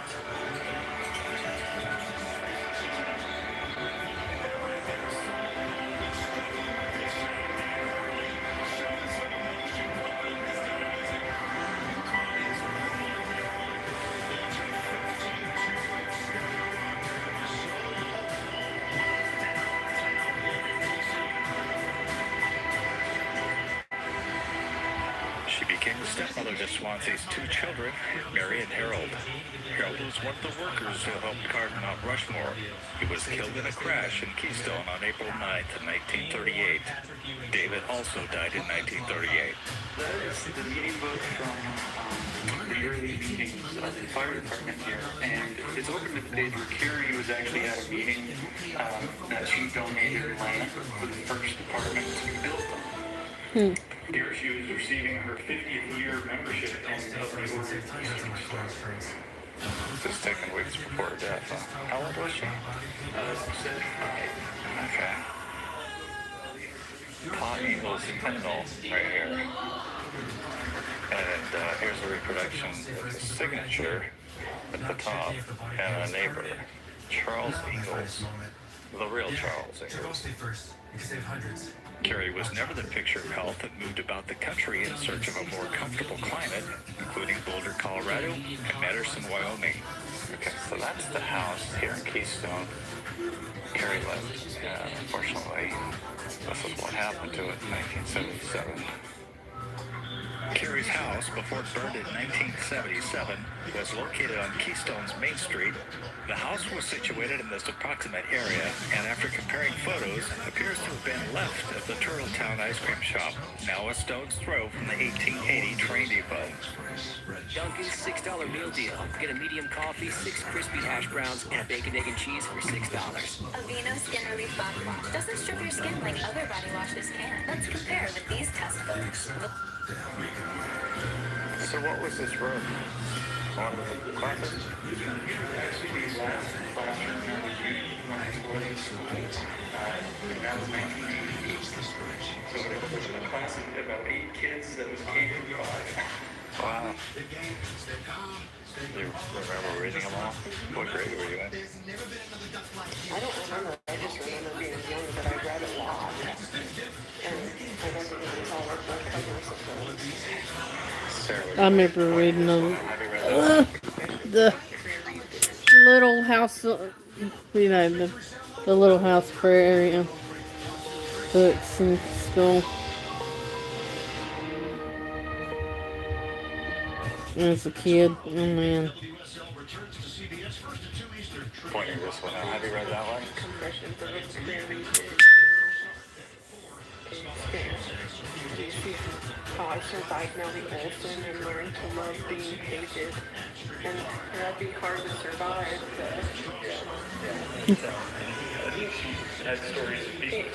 yeah, well, probably a bit easier back then than nowadays with social media. You just get destroyed. Maybe.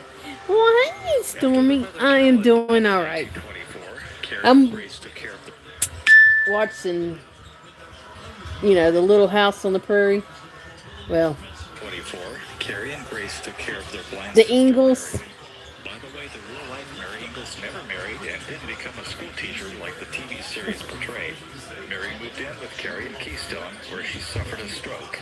Mary eventually died of pneumonia on October 20th, 1928, at the age of 63. Just like Grace and Laura, Carrie suffered from diabetes and died of complications from the disease in Keystone, South Dakota, on June 2nd, 1946, at the age of 75. I know. She was not buried next to her. Well, you know, it was based on true stories, true events of the Ingalls. I mean, and I loved to watch, and I loved reading the books too. Wilder, who began writing the Little House book series in 1932. Laura had married Alonzo Wilder in 1885. You didn't know that? Yep. Carrie, the youngest one, is the one that wrote the books. Are you referring to Carrie Where she lived out the rest of her life, writing the... And Laura is actually, out of all of them, Laura's the only one that lived up till 1950s. The rest of them died early. Alonzo died in 1949, leaving Laura a widow for the next 8 years.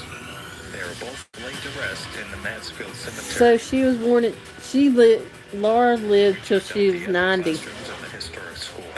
Some of which were displayed as a museum. Out of all of them, Laura lived the longest. She lived till she was 90 years old. And with local historical artifacts.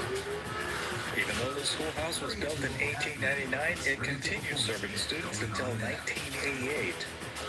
It's interesting to think that Carrie's two stepchildren were educated in these very classrooms. No doubt Carrie herself showed up here from time to time as an involved parent and community member. Join us on Tasty Treat. Okay, that's pretty cool. I know, really. I know, crazy, isn't it?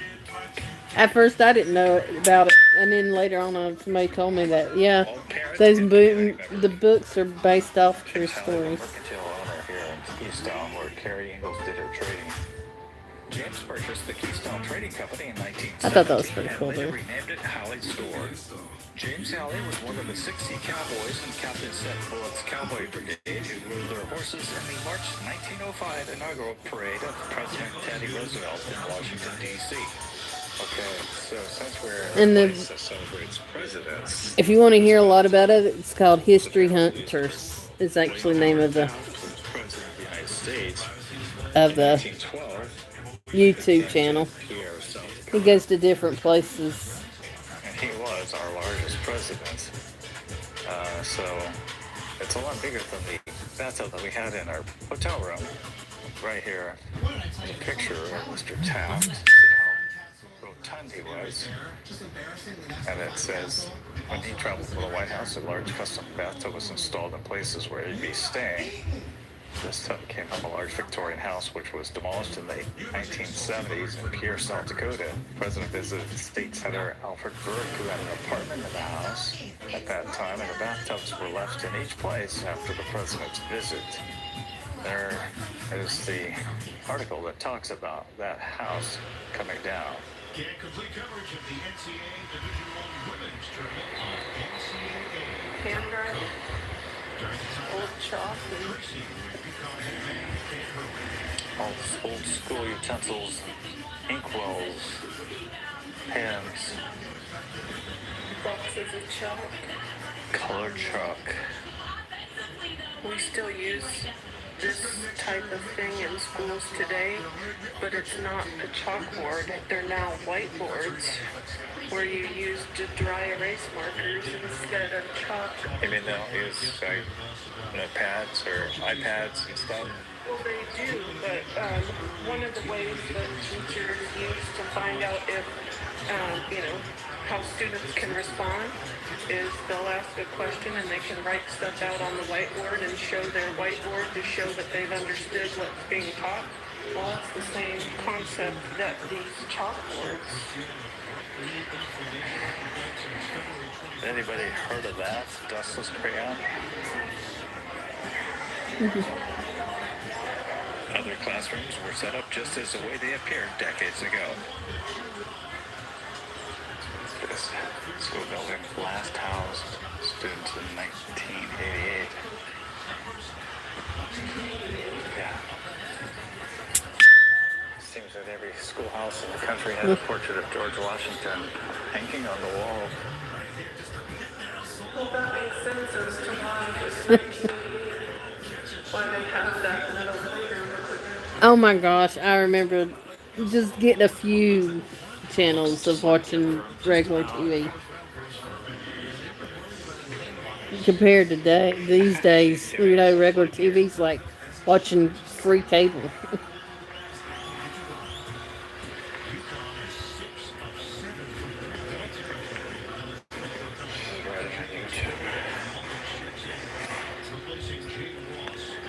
We left the museum and old schoolhouse with a towering sense of nostalgia, and we're eager to check out the old Halley General Store just blocks away, a place where Carrie Ingalls shopped from time to time. Who knows, perhaps Laura Ingalls visited Carrie here in Keystone and ran in here into the store as well. And right there is Halley's Mercantile Store. It's the same store that Carrie Ingalls did business at here in the historic part of Keystone, which, to be honest, I didn't know they had a historic district.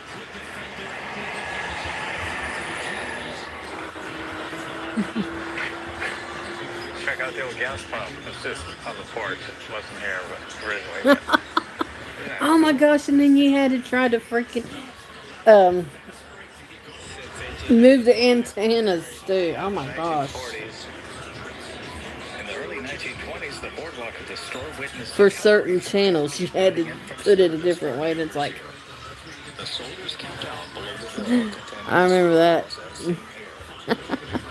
Since this is the doctor's office that dates back to the 1920s, this is And then once you think you got it, it'll go right back out again. It's like, shh. Oh my God. As always, we appreciate that you've joined us on another journey into the past. History is more important than people realize. It teaches us how. But now they got antennas. Antennas now are better than what they used to be. Thank you so much. It's crazy.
Laura, this is my brother, Alfonso. In the broad landscape of American literary history, Laura Ingalls Wilder's stories hold a unique charm. Known for her Little House series, these books, and the hit television series they inspired, paint. Laura, this is my brother, Alfonso. In the broad landscape of American literary history, Laura Ingalls Wilder's stories hold a unique charm. Known for her Little House series, these books, and the hit television series they inspired, paint a beautiful, picturesque image of life on the American frontier. But the real-life journey of Laura and her husband, Alfonso Wilder, is more than just idyllic fairy tales. It's a story laced with challenges and tragedies rarely spoken of. Facts Verse presents the real story of Laura Ingalls and Alfonso Wilder is tragic. Early life and family background. Laura Ingalls Wilder's early life, now deeply woven into the fabric of American history, offers a fascinating glimpse into her family's heritage and the era's pioneering spirit. Born February 7, 1867, in Pepin, Wisconsin, Laura's lineage was notable. She descended from the Delano family, a connection she shared with U.S. President Franklin Delano Roosevelt. Her paternal ancestor, Edmund Ingalls, emigrated from Lincolnshire, England, to Massachusetts, marking a significant chapter in her family's American story. This rich ancestry also linked Laura to Mayflower passenger Richard Warren, and she was distantly related to U.S. President and Civil War General Ulysses S. Grant. Laura's childhood was molded and heavily influenced by the transient lifestyle typical of many American pioneers of the time. At just 2 years old, she and her family relocated from Wisconsin to Missouri and then to Kansas, a region then considered part of Indian country. This move in 1869 brought the family to the edges of the frontier near modern-day Independence, Kansas. The Ingalls family's stay in Kansas was brief. They had unwittingly settled on land within the Osage Indian Reservation, a move that lacked legal authorization. Consequently, they departed in the spring of 1871 amidst growing tensions and uncertainty over land rights. This early experience of dislocation and adaptation to new and challenging environments profoundly shaped Laura's perspective and later influenced her literary works. The family then returned to Wisconsin, where they lived for the next 3 years. These formative years, filled with the trials and tribulations of pioneering life, were foundational to the narratives that Laura later put in her books. The family's constant movement, driven by a combination of economic necessity and pursuing new opportunities, reflected the broader patterns of westward migration and settlement that characterized the United States in the late 19th century. Booking.com has stays for absolutely anyone. For instance, imagine you're a vampire thirsting for a migration and settlement that characterized the United States in the late 19th century. Laura and Almanzo's meeting and marriage. Laura's path eventually crossed with Almanzo Wilder in De Smet, South Dakota, a place that became pivotal in her life story. Almanzo, born February 13, 1857, near Malone, New York, was the fifth child of James and Angeline Wilder. He moved to De Smet with his brother Royal, and it was here, in this burgeoning frontier town, that he met Laura. Their courtship began when Laura was 15 and Almanzo was 25. Despite the significant age difference, which was later altered in TV adaptations for contemporary sensibilities, their relationship blossomed into a deep and enduring love. The couple married August 25, 1885, when Laura was 18. Their marriage marked the beginning of a journey filled with both joy and immense challenges. 1 year into their marriage, they welcomed their daughter, Rose Wilder Lane, who would become an accomplished author in her own right. Tragedies and hardships. The Wilder family's life was not without its share of tragedy and hardship. In early August 1889, Laura gave birth to a son whose brief life ended just 2 weeks later due to convulsions. The couple's profound grief over the loss of their infant son was a sorrow that Laura seldom spoke of later in life. This tragedy was compounded by a series of misfortunes that followed, including the loss of their home to a fire and their crops to drought. Almanzo faced his own personal battles. He contracted diphtheria, which left him partially paralyzed. This illness not only affected his physical health, but also placed additional strain on the family's ability to sustain their farm. The Wilders' experiences during these years were a testament to the harsh realities of life on the frontier, far removed from the romanticized versions often depicted in popular media. In search of a better life. In a quest for improved living conditions and Almanzo's health recovery, the Wilders embarked on a series of relocations. In 1890, they moved to Spring Valley, Minnesota, seeking refuge with Almanzo's parents. This period provided a much-needed respite, allowing the family time to recover from their recent ordeals. But the search for a better life soon led them to Westville, Florida, between 1891 and 92. The warmer climate was hoped to aid in Almanzo's recovery. Laura, however, found the humid climate and local customs unpalatable, leading to their return to De Smet in 1892. Back there, they rented a small house and immersed themselves in various jobs to rebuild their lives. Laura worked as a seamstress, while Almanzo found employment as a carpenter. Their time in De Smet was marked by frugality and hard work, as they saved diligently for a better future. In July 1894, driven by hopes of a more prosperous life, they journeyed to the Ozarks of Missouri. They put down roots at Rocky Ridge Farm, a rugged piece of land that became their final home. Life at Rocky Ridge. Rocky Ridge Farm in Mansfield, Missouri represented a new chapter for Laura and Almanzo. Starting with 40 acres of undeveloped land, they transformed it into a productive farm over 2 decades. Almanzo's love for Morgan horses flourished there, and the farm also housed a large herd of cows and goats. Learning from past experiences, they diversified their farming efforts, including poultry, dairy, and fruit, adapting well to the climate of the Ozarks.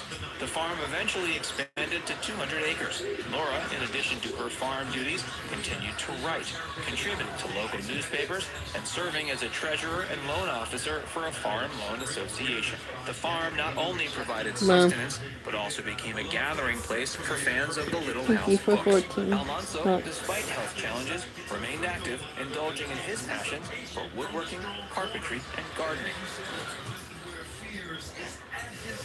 Laura's writing career and the Little House books. Laura's foray into writing was initially through local journalism.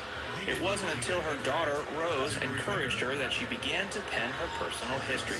Despite initial rejections, Laura, with Rose's guidance, persevered. Her first book, Little House in the Big Woods, was published in 1932 when she was 65. This marked the beginning of a series that became a cornerstone in children's literature. The Little House books and the hugely popular TV series they inspired, though part memoir and part fiction, vividly depicted pioneer life from a child's perspective. They offered a narrative that was both educational and relatable to young readers, setting a new precedent in children's publishing. The series not only reflected Laura's life experiences, but also resonated with universal themes of family, resilience, and the American spirit. Later years. The later years of Laura and Almanzo's lives were spent in the relative tranquility of Rocky Ridge Farm. While royalties from Laura's books provided financial stability, it was their relentless work on the farm that truly sustained them. Their daughter Rose played a significant role in supporting the family until the mid-1930s. The two enjoyed the fruits of their labor in the twilight years. They took several long auto trips, exploring far beyond their farm. Almanzo passed away in 1949, followed by Laura in 1957. They were buried in Mansfield, leaving behind a legacy that extended far beyond their literary contributions. Now it's time to hear from you. What aspects of this story do you find most inspiring or surprising? Let us know in the comments section below.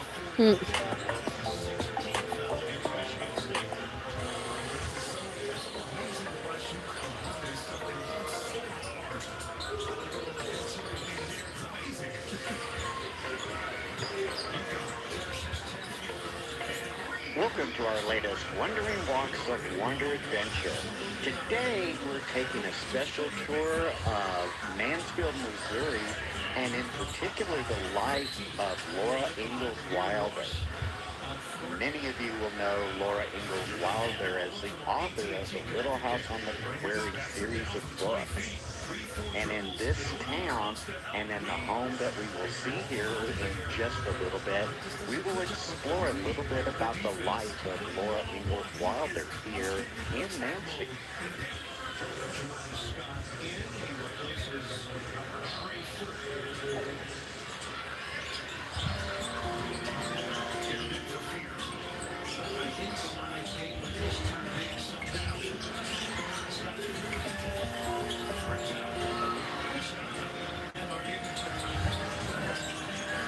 Hi everyone, today we're visiting Fort Osage National Historic Landmark in Sydney, Missouri, an important site that helps us to understand life on the early American frontier.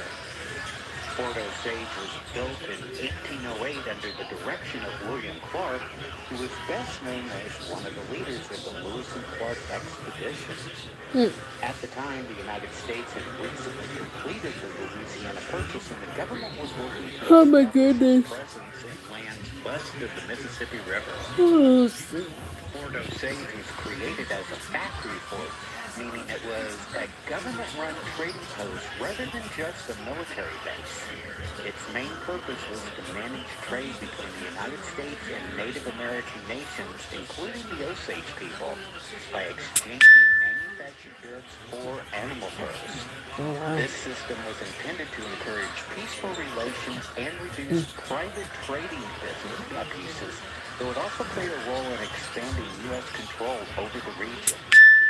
The fort was built on a high bluff overlooking the Missouri River, which made it easier to observe river traffic and protect the trading post. Soldiers, officers, traders, and native visitors all passed through this site, making it an important center of commerce, diplomacy, and early frontier life in the early 19th century. Our first stop on the tour is the garden outside Fort Osage, which played an important role in daily life on the fort. Gardens like this were essential on the early frontier. Supplies from the eastern United States could take months to arrive by river, so soldiers and workers needed a reliable local food source. The fort's garden helped supplement rations by providing fresh fruits, vegetables, and herbs. Historical records and period practices suggest that the gardens at forts like Fort Osage would have grown crops such as corn, beans, squash, cabbage, onions, turnips, and herbs used for cooking and basic medicine. These crops were chosen because they were hardy, could grow well in the Missouri climate, and could be stored for long periods of time. The location of the garden outside the fort walls was also practical. It allowed enough space for cultivation while keeping the interior of the fort focused on housing, storage, and defense. The garden also reflects the blending of knowledge on the frontier. Many crops grown here were influenced by Native American agricultural practices.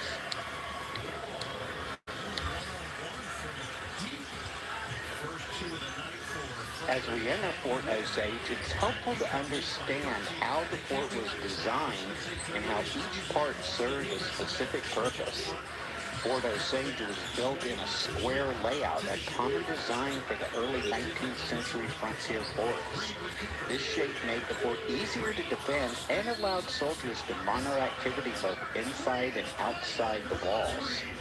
The tall wooden palisade walls surrounding the fort were made from sharpened logs set closely together to protect against attacks and control access through main gates. At each corner of the fort were blockhouses, which were two-story defensive structures. These blockhouses allowed soldiers to look out over the surrounding land and the Missouri River and provide protection if the fort was attacked. The upper floors extended outward slightly, allowing defenders to fire down along the walls if needed. Although Fort Osage was prepared for defense, it was not primarily a battlefield fort. Its design reflects its main role as a trading and diplomatic center where the United States government worked to manage trade with Native American nations and maintain control over the region. As we move through the fort, we'll take a closer look at some of the individual buildings and learn more about how the layout supported both daily life and the larger goals of the U.S. government on the early American frontier. Oh, hey. Louie. A tour of Traverse City, Michigan. Early American frontier. Oh, hold on. Oh, oh shoot, I just...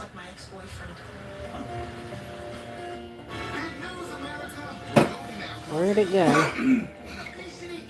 I just had it. Very good, babe. Huh? Yeah.